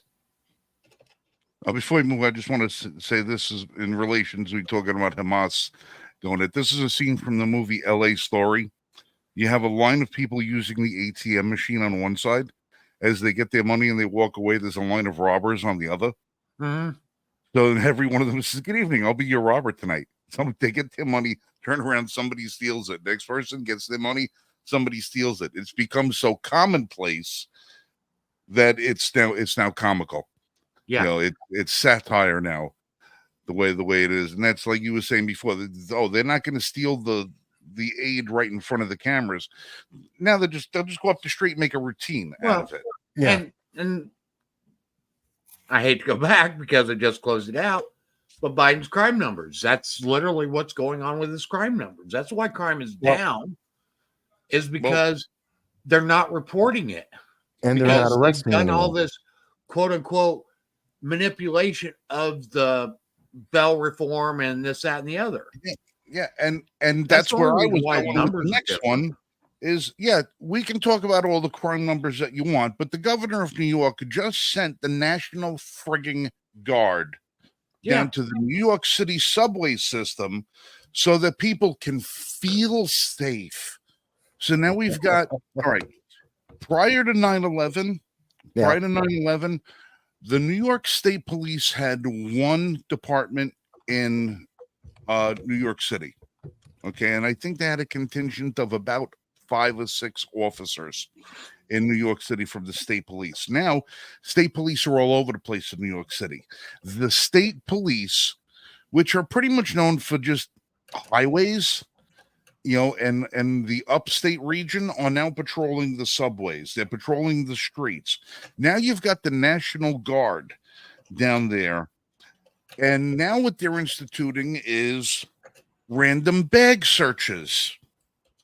And if you happen to be on the subway and they want to search your bag, the governor's response is, well, just go home. If you don't want your bag searched, you're not getting on the subway. Apparently, the Fourth Amendment doesn't mean anything when you're on public transportation. That's one of the problems with this. All right. Another problem that I remember is it's a Latin term that I'm sure that guys in the military have probably heard. What the hell is? I don't know. It sounds kind of Western. Posse comitatus. You know, about how the military organizations are not supposed to be used for law enforcement purposes on U.S. soil, and we've got the National Guard patrol. Now, listen, I don't have a problem with National Guard coming in when there's a flood, a fire, and they're coming in to provide aid and services and stuff like that. They're over there shoveling sandbags, and they're helping put out fires. They're carrying little old ladies across rivers. I ain't got no problem with that. That's a great thing for these guys to be doing. I think it's not supposed to be used in a law enforcement capacity. Well, they're not trained for it, and they won't be good at it. They're miserable. Right. And here's the other thing that I need to address about that. I'm looking at photographs and video of all of these brave young men and women in the New York National Guard in the subway carrying M4s. Yeah. Deadly weapons of war that this piece of crap governor has said on numerous occasions. Weapons of war have no place in our neighborhoods, have no place in our communities, have no place in our streets. Why are they in my subways? That's yet another problem. You're also leaving out the Eighth Amendment aspect of this. See, there's another part to this. And this is really the sick part because it's pure manipulation. Not only is she activating the National Guard, which means we're in an emergency. So New York State has so screwed up the public safety between New York State and New York City. They've screwed it up so badly that we are in an emergency crisis, which is why the National Guard was activated. You don't activate the National Guard unless there is a crisis, an emergency, something that you cannot wait and fix it on over time. You have to fix it now. So that's the first thing. As you said, the National Guard don't know how to do policing. That's not what they're trained for. That's not what they do. They deal with emergencies, hurricanes, floods, fires, situations of that nature. But besides the fact that we're now going to have military, U.S. military, violating people's Fourth Amendment rights by going into their property and disrupting their life, but we're also, if there is someone who commits an assault on a subway, that individual is going to be given a 3-year ban from the subway system, from the MTA. Now, that kind of caught me when I heard about that because, first of all, it's an Eighth Amendment violation. If I can't use the subway, that means I can't go to work. I can't feed myself. You have now made me destitute and or dependent on the government and or a criminal. So it's a violation, cruel and unusual punishment. But that's one part of the problem. But here's another part. This is where the gimmick comes in. She's gaming the system. See, they're sending them off to me right now. You could hear that. I don't know. Yes. But they're trying to game the system because if you get convicted, you have a fist fight with someone, that's an assault in the 3rd degree. No big deal. You hit somebody, they got a swollen eye. No big deal. If someone has to go to the hospital, you've now elevated it to the 2nd degree. And if they have severe, have to have massive surgery, now you're in the 1st degree. Okay. So 3rd is a punch. 2nd goes to the hospital. 3rd, you're in surgery. That's, 1st is you're in surgery. 2nd is you're in hospital. 3rd is if you get a punch. So you can understand this. So she's targeting people with the 2nd degree, which is the crimes that we're worried about. People being kicked onto the train tracks, people trying to attempt to sexually abuse women on train tracks, people being stabbed, being slashed, the conductors being hit with bottles. That's what they're going after. This is all assault in the 2nd degree, according to New York State. It has a mandatory sentence of 2 years. So if they're going to charge, if you're going to be banned from the MTA for 3 years, but you're in prison for 2, it means that their ban instantly has a 66% success rate, which they're going to run in an election on, telling you that, see how great a job we did? 66% of the people that we have used this measure against, this violation of their rights, you know what? 66% of them, they don't use the MTA. We have made the MTA safe. No, you didn't. All you did is, if you enforce the law, that person's in jail. Of course, they're banned. They're in jail. They can't use that. But this is the gimmick. Yeah. So they have an instant success rate so they can run for re-election saying, see, we did something and it was effective. Look, 66%. You can't do better, because there's no way possible that they can prevent Joe walking down the street from getting on a bus, getting on a train. I don't care how many National Guard you have. They don't know who's supposed to be on or off. You don't have to have a badge identifier. And on top of that, think about this with even if you were to, going back to the Fourth Amendment, they're going to search everyone's bags. They have a 1 in 5.5 million chance. That's how many people are riding the subway every day. 1 in 5.5 million chance of finding someone with a knife or a gun. This is how they're making you safe. There is a 1 in 5. That doesn't Yeah, mean and that person's it's not every bag is being searched. It's random, just at random. right. Well, Okay. You get checked. Oh, you get checked. Well, I'm going to tell you. I'm going to give you my prediction. I'm going to and I'm going to laugh my ass off when it happens. Mhm. Sometime within the next couple of weeks of this little social experiment, Yeah. I'm going to say between 2 and 6 National Guards people are relieved of their fully automatic select fire rifles, sidearms, and munitions, and whatever communication devices they have, and they're going to be relieved of them by some very innovative teenagers that are probably going to bum rush one of the stations once they start studying the routines of these people, because the military works on routine and everything is by schedule and everything is by the book. People are going to get to know what the patterns are, know where they're standing, know where they're located, know who goes to go take a leak, who goes gets a cigarette.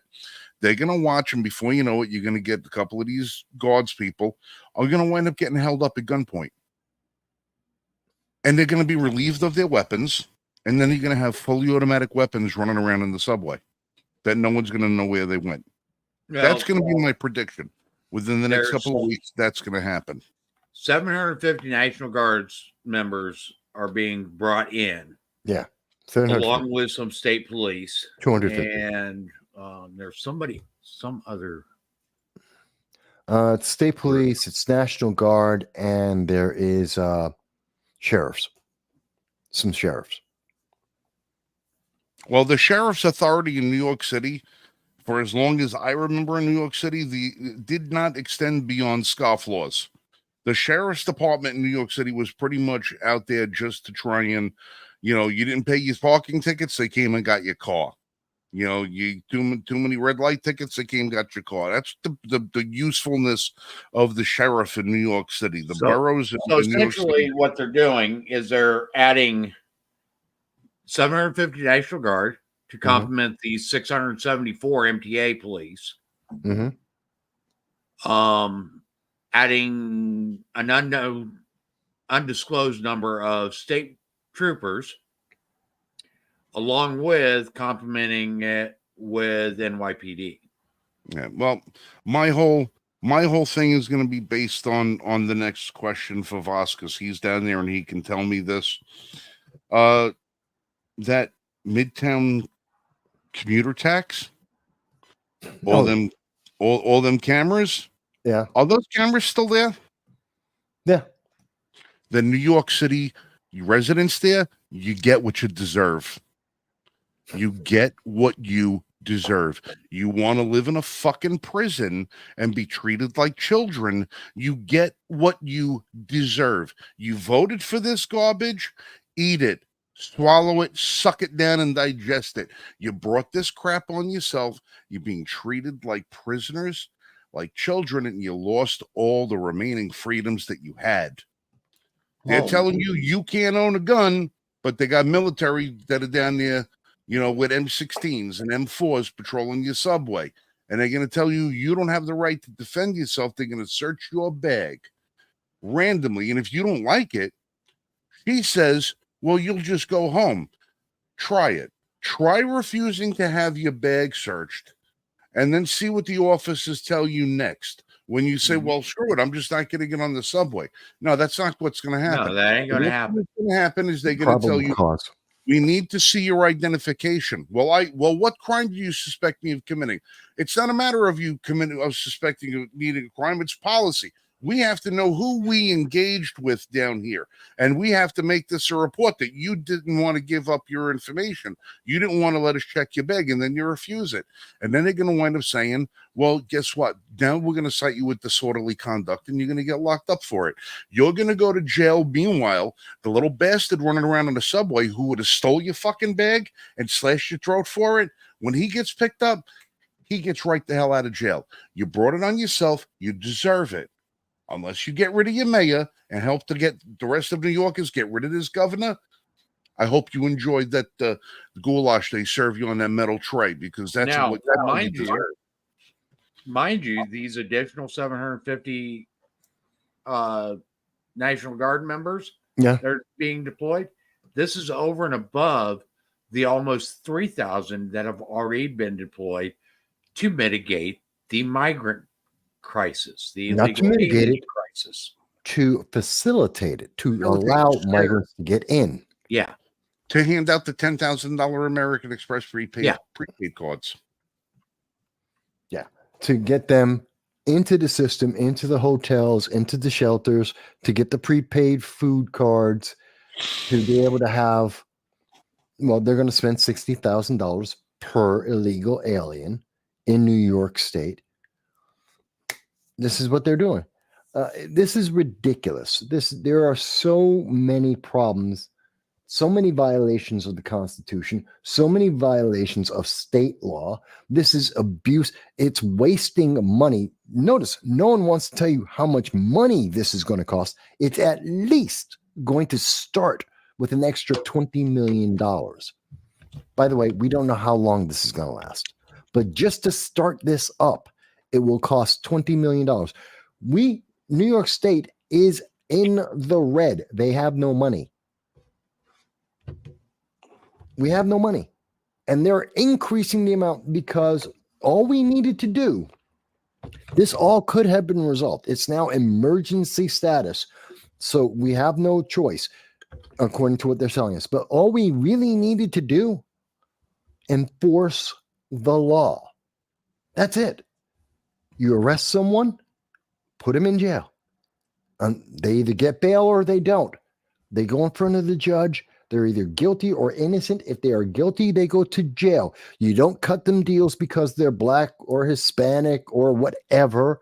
You don't waive away the charges because they're black or Hispanic or whatever. You don't waive away the bail and let them right back out to commit crimes again and again and again. Sometimes when Kathy Hochul was talking about this on Thursday, and by the way, she did this on Thursday because she knew everyone would be talking about the Supreme Court, the State of the Union, so that everyone would forget that by the time people start complaining, everyone's forgotten about it. She wanted the cover of the State of the Union to wipe away all the people complaining about this. But it's mind-boggling how bad this is on so many levels.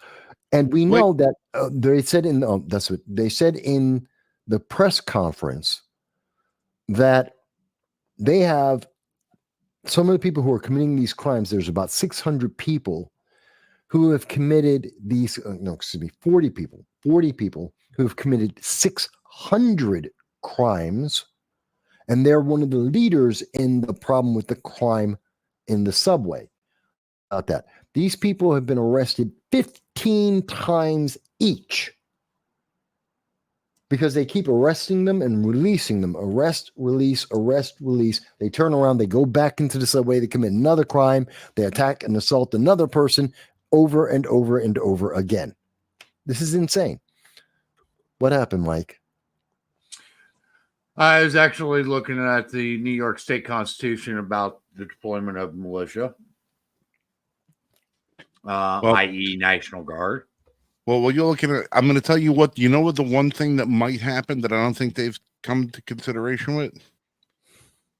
Picture cover of the New York Post: a National Guardsman standing over the dead body of a minority teenager. Immigrant minority teenager. Yeah. Mm-hmm. Because if you think for a second that a lot of these guys that are in the National Guard are going to stand there and get an ass whooping handed to them like those cops did a couple of weeks ago, yeah, they might respond a little differently. They might respond a little differently, and there might be some action that takes place. Then I really, really think Hochul, whatever that you want to call that canvas with the 14 pounds of makeup smeared on it. Whatever that thing calls herself. Botox? Man, I don't know if there's enough Botox. Madam Botox? I mean, but Plastic yeah, face? that's going to be an optic she's not going to appreciate very much. But if it does happen, it'll then be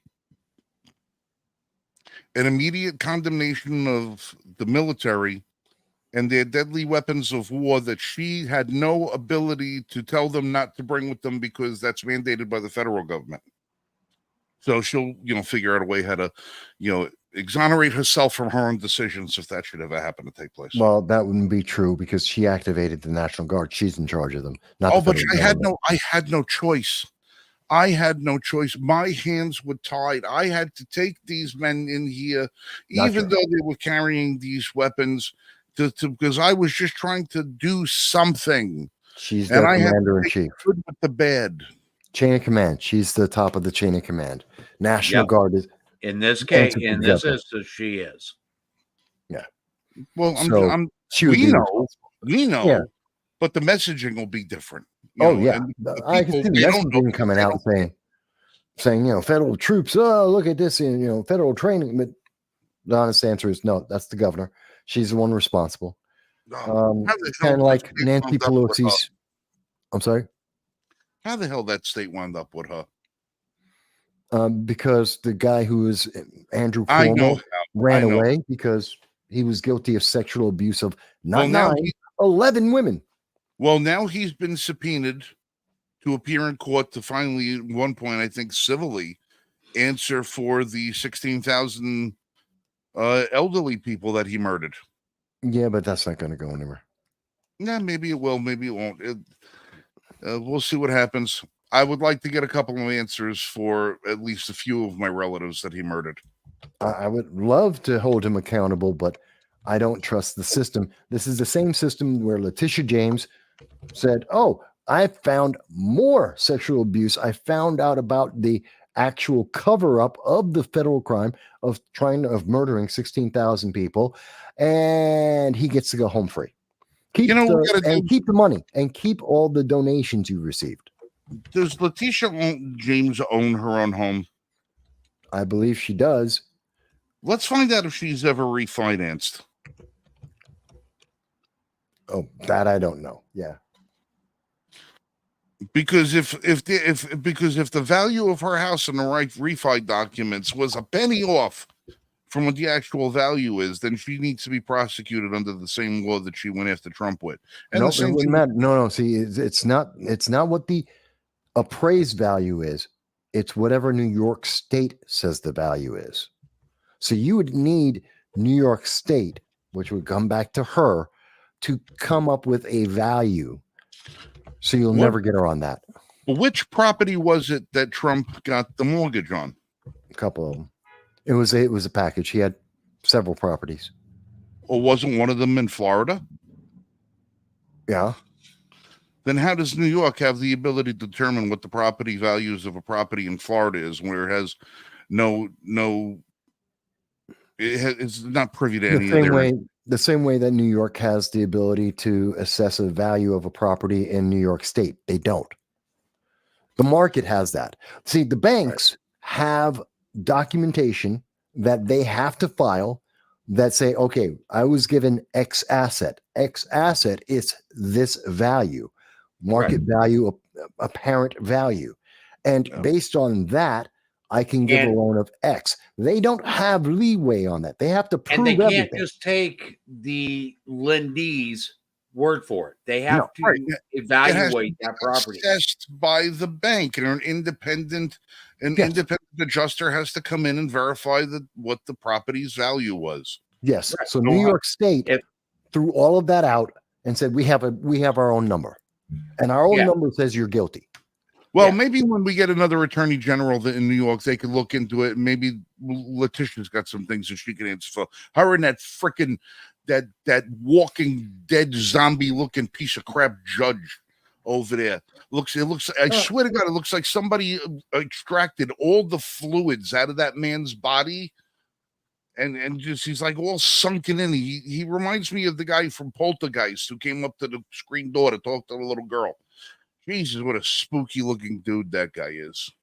Well, here's the thing, okay?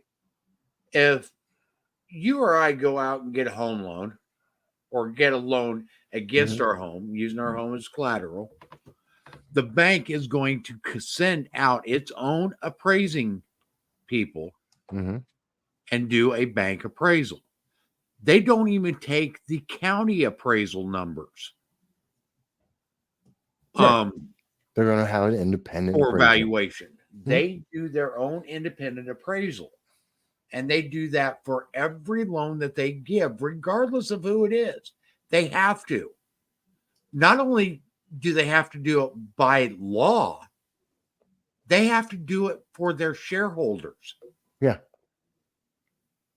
They're required by FCC. Or their board. It's federal government, SEC. They have a couple of them because it goes on the 10K. The FTC, the SEC, and several other agencies. That IRS. The banking is going to be, and investors get to see it all in the 10K and the 10Q, which is a report on their asset to loan ratio, which is very important for banks. And if they don't have the right number, the bank gets closed down. Right. So they're very careful about this. And then, like I said, then they have to answer to their shareholders, they have to answer to their board of directors, etc. Okay. No. They aren't going to undervalue or overvalue a property. Well, at Hebrew National, we answer to a higher authority. With that, I'm going to get out of here, guys. It's been a long day for me. I actually have to go keep an eye on the telephone and a couple text messages. My nephew Vinny drove back to New York today after his nearly 2-year stint here in North Carolina. If you check out the YouTube channel, we did some video with Vinny this past week. It was a pleasure having him here for the last couple of years.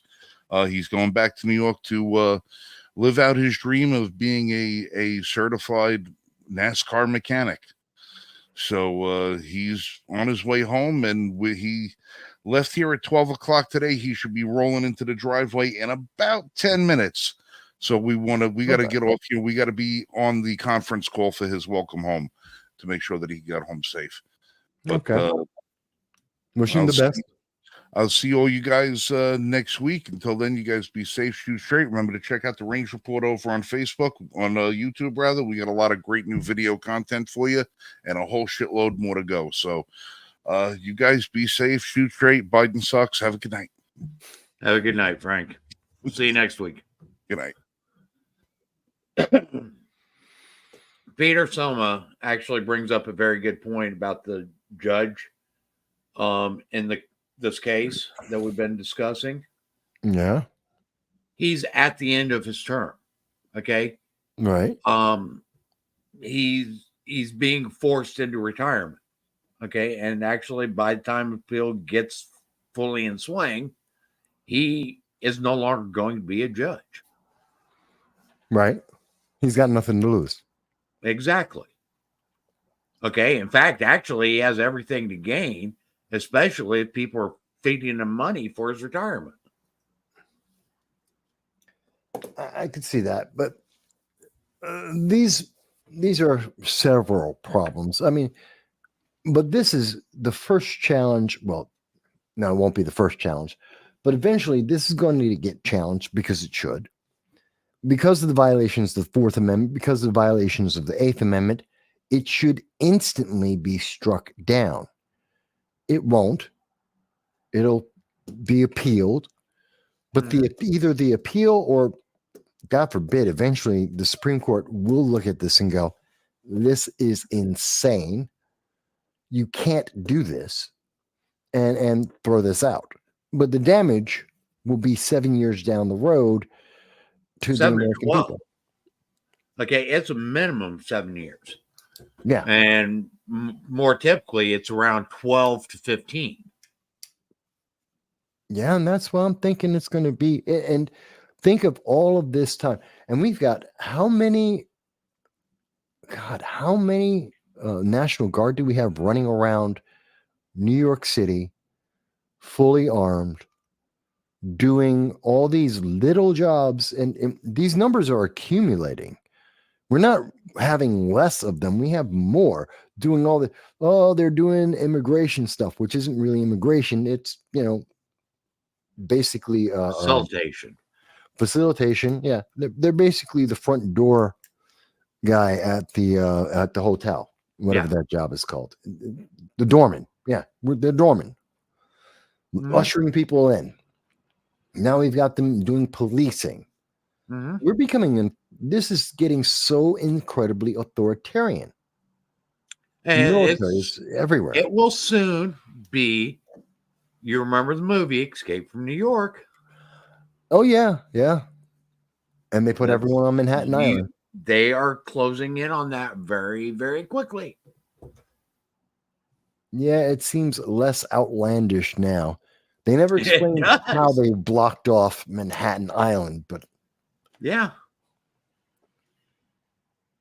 And people would laugh and go, no, it could never happen. I mean, what a joke. I mean, really, Wall Street? Yeah, they're all leaving. Yeah. Just called Dow Snake. You're funny, Dow. I love that joke.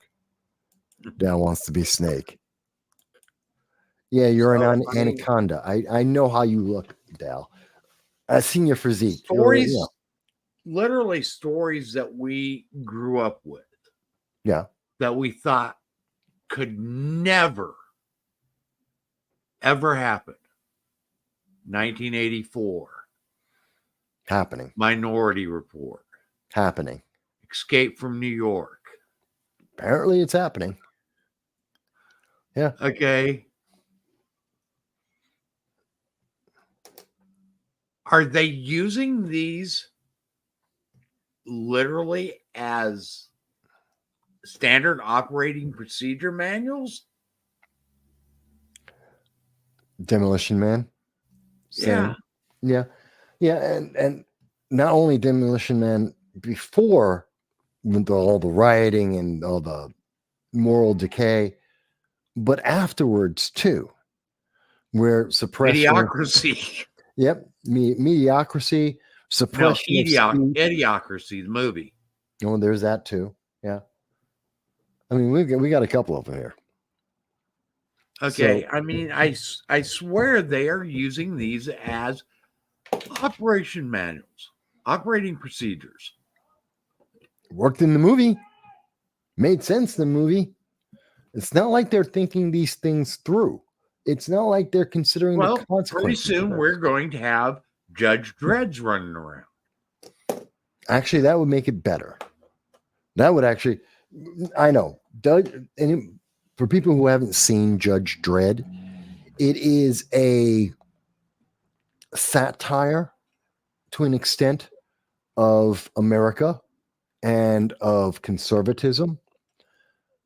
But just like with Starship Troopers, which the movie is supposed to be somewhat of a satire of the American military, of America itself.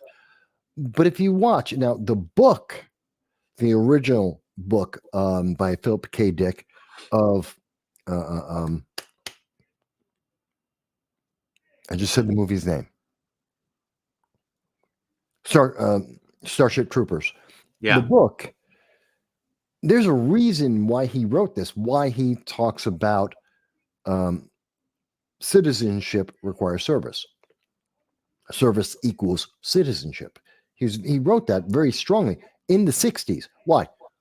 As a counter to the counterculture, because he could see the inevitable. We see these colonels, these corps, as much as they want to laugh about them, they're actually happening. The danger is there. The solution is there. Judge Dredd may seem very hyper violent and very restrictive, and it's definitely not the Constitution. But I see that the pendulum, the way the pendulum's swinging, it's not going anywhere near the Constitution. I see it going all the way to a Judge Dredd. You're going to see that division, and that division's going to go to, okay, you have more socialism, communism, and you're going to have more Judge Dredd. Yeah. And honestly, I mean, we're seeing, like I said, we're seeing this play out. Atlas Shrugged. We're seeing Atlas Shrugged play out. We're seeing Animal Farm play out. I've already mentioned it in 1984. Mm-hmm. Okay. Demolition Man, Minority Report. Atlas Shrugged. Yeah, I mentioned that one. Oh, you did. Oh, missed it. Okay. And there's any other number of other dystopian type things where the government gets an excess amount of authority, and we're seeing it play out across this country. And the biggest reason is because people aren't involved anymore. Yeah, and that's the problem. Okay. Or at least let me reclassify that. It's not that people aren't involved. Not enough people are involved. Well, and they take pride in, I don't do politics. Well, sadly, yes. And I was talking on Monday, actually. I was talking with, have you ever heard of Nerdrotic? He's on YouTube. Entertainment. I've heard the name, but I don't think I've seen any of his stuff. Okay. He's pretty well known in entertainment. And I had the chance to be on a panel with him talking about entertainment. And the question of the panel was, is art leading the culture war, leading the politics, or is politics informing and leading the art and entertainment? And in that conversation, I happened to mention, I believe we're seeing the indoctrination in our colleges, in our high schools, that are leading the politics. It's the kids are trained, indoctrinated to a mindset. So when they go to have their fantasy, their expression, which would be art and entertainment, that's your fantasy, that's your expression of your whimsy. Well, it's informed by the indoctrination, which is why we have the woke culture now.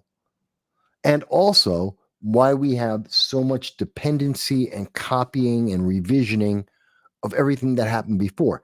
They have no imagination because they weren't taught to have an imagination. In fact, they were forced to get rid of their imagination to have indoctrination, to have compliance.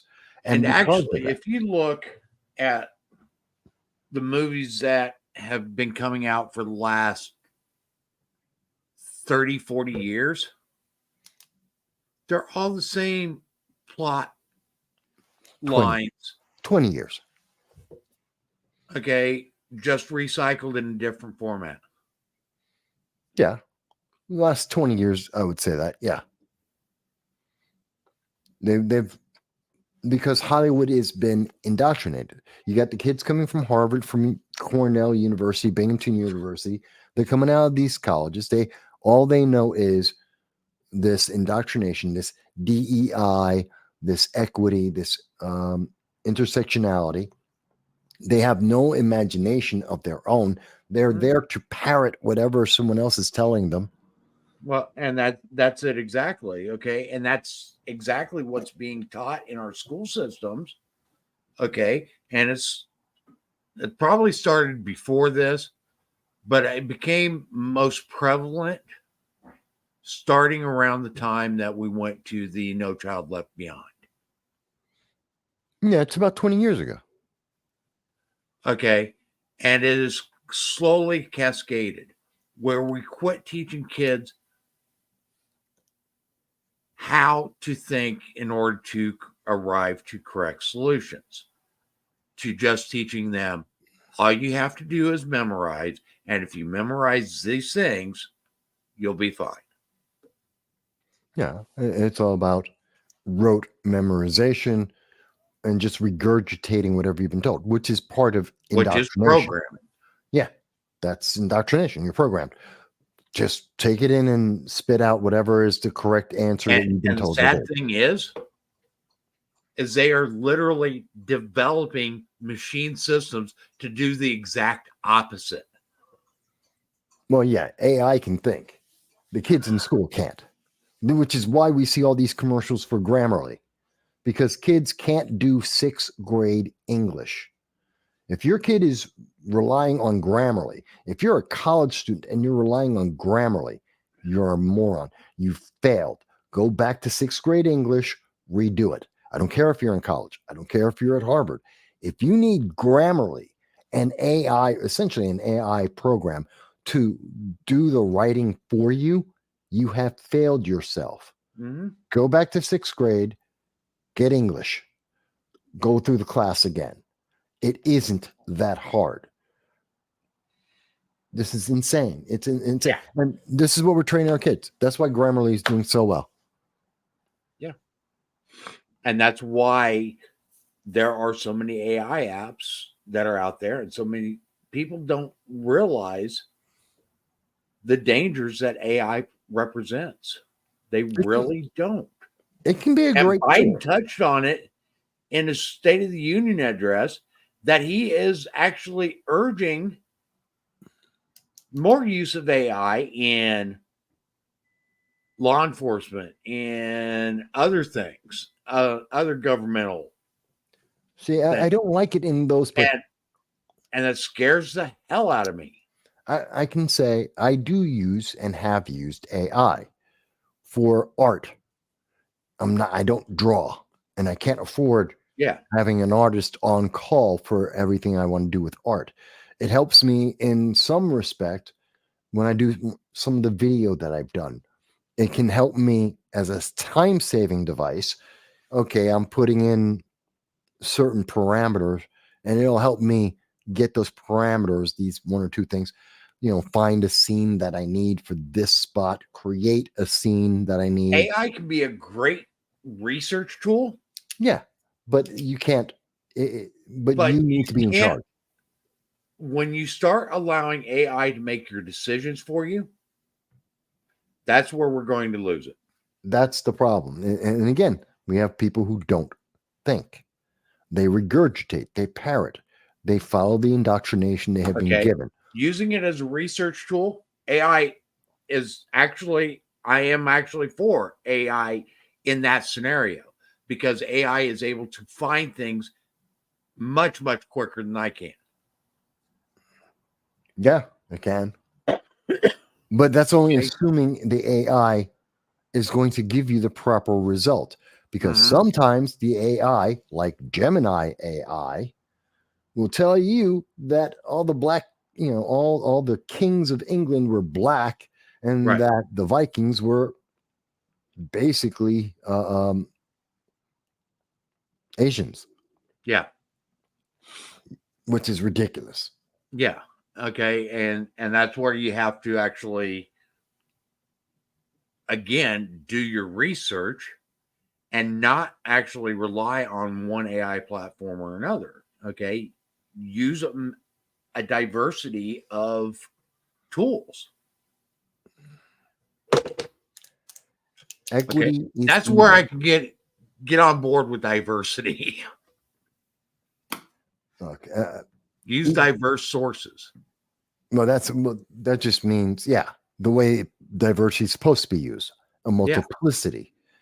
But the modern rendition at this moment, again, coming from the academics, coming from the intelligentsia, is mind dead. It's mind numbing. It's equity. Equity is evil.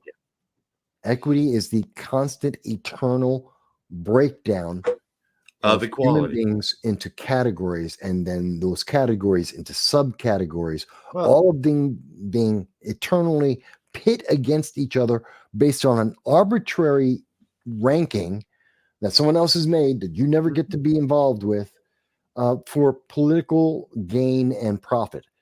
This and is evil. we have discussed this before. Yeah. Okay. Equity is the antithesis of equality.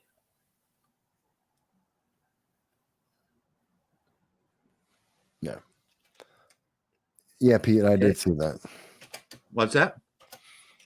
Peter is mentioning one of the things about one of the problems. There was an attorney got sanctioned by New York City for just he was supposed to submit documents to a court. Oh, yeah. For his case, and he just had AI do it, and AI just made up everything.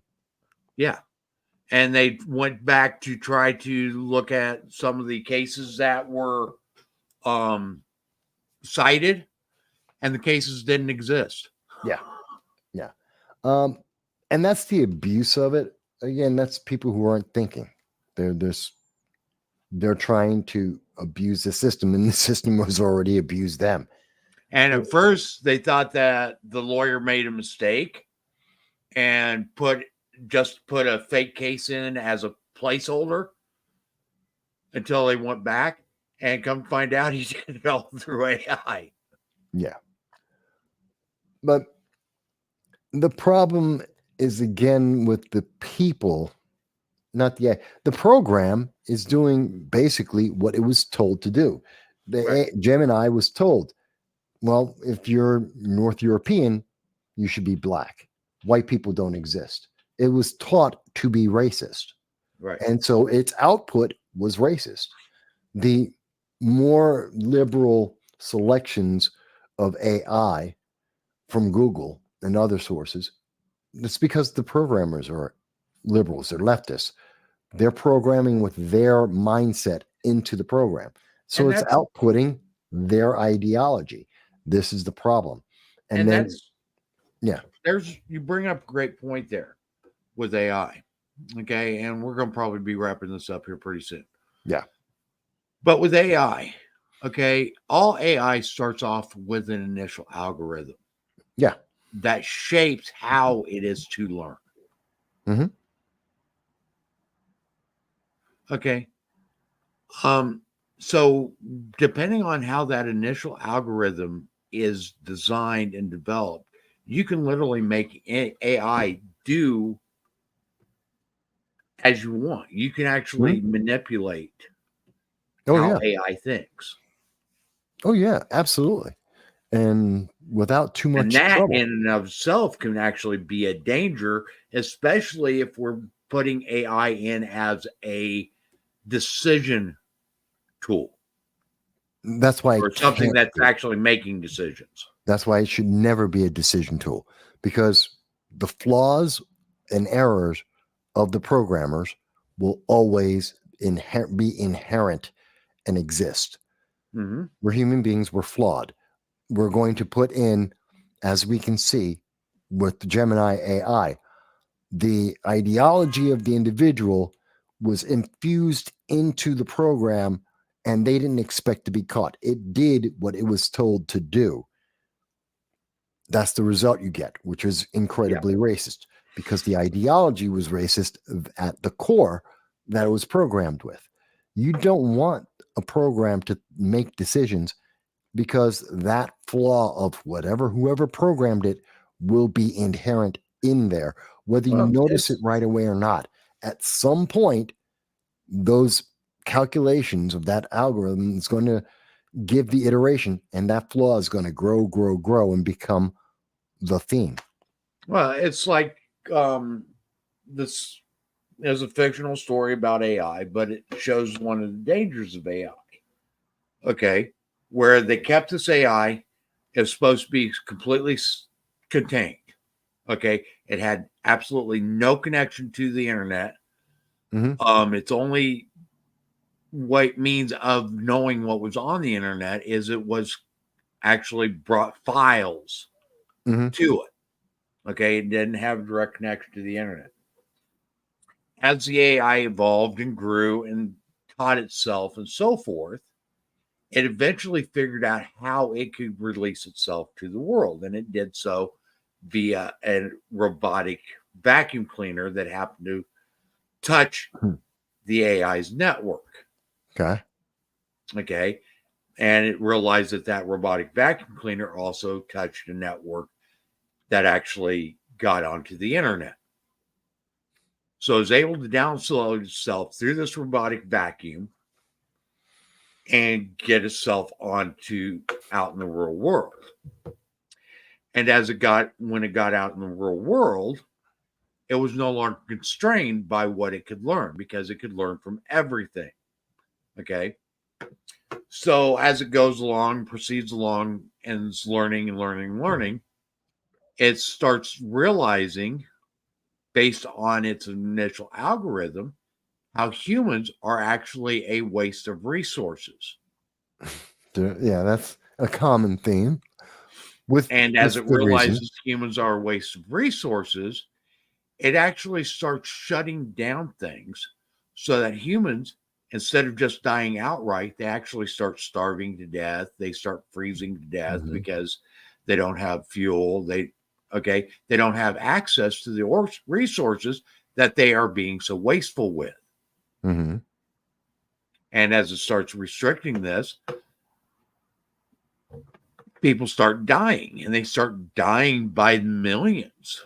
Right. Okay. And that's the way the story progresses, is how AI actually takes over without humans even realizing that AI did anything to take over.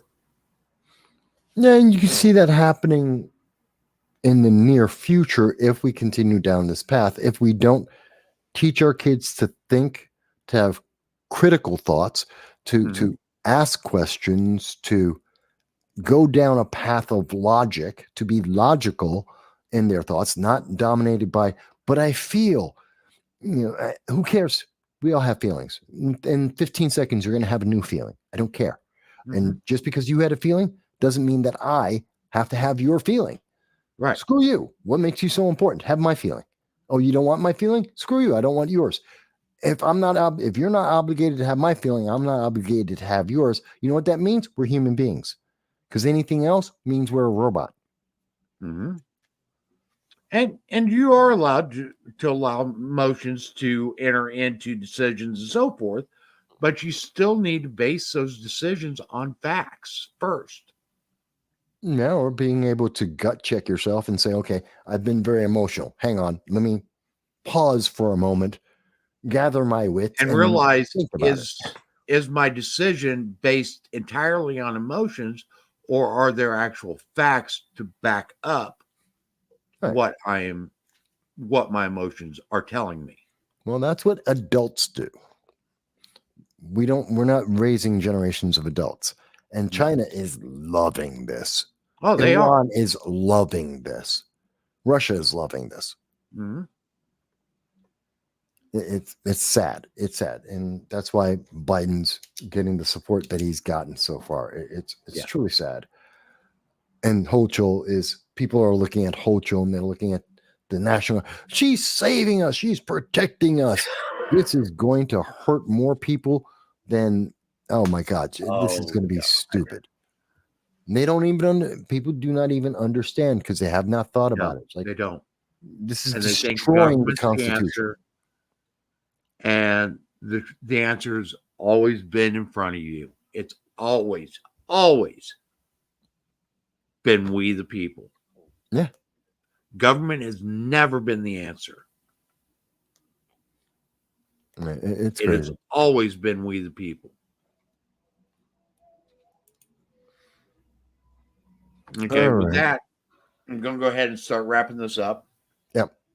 Folks, we appreciate everybody that's in our chat tonight. Thank you, Dal. Thank you, Peter. Thank you, Jan. Our regulars. Please, please help us get the word out.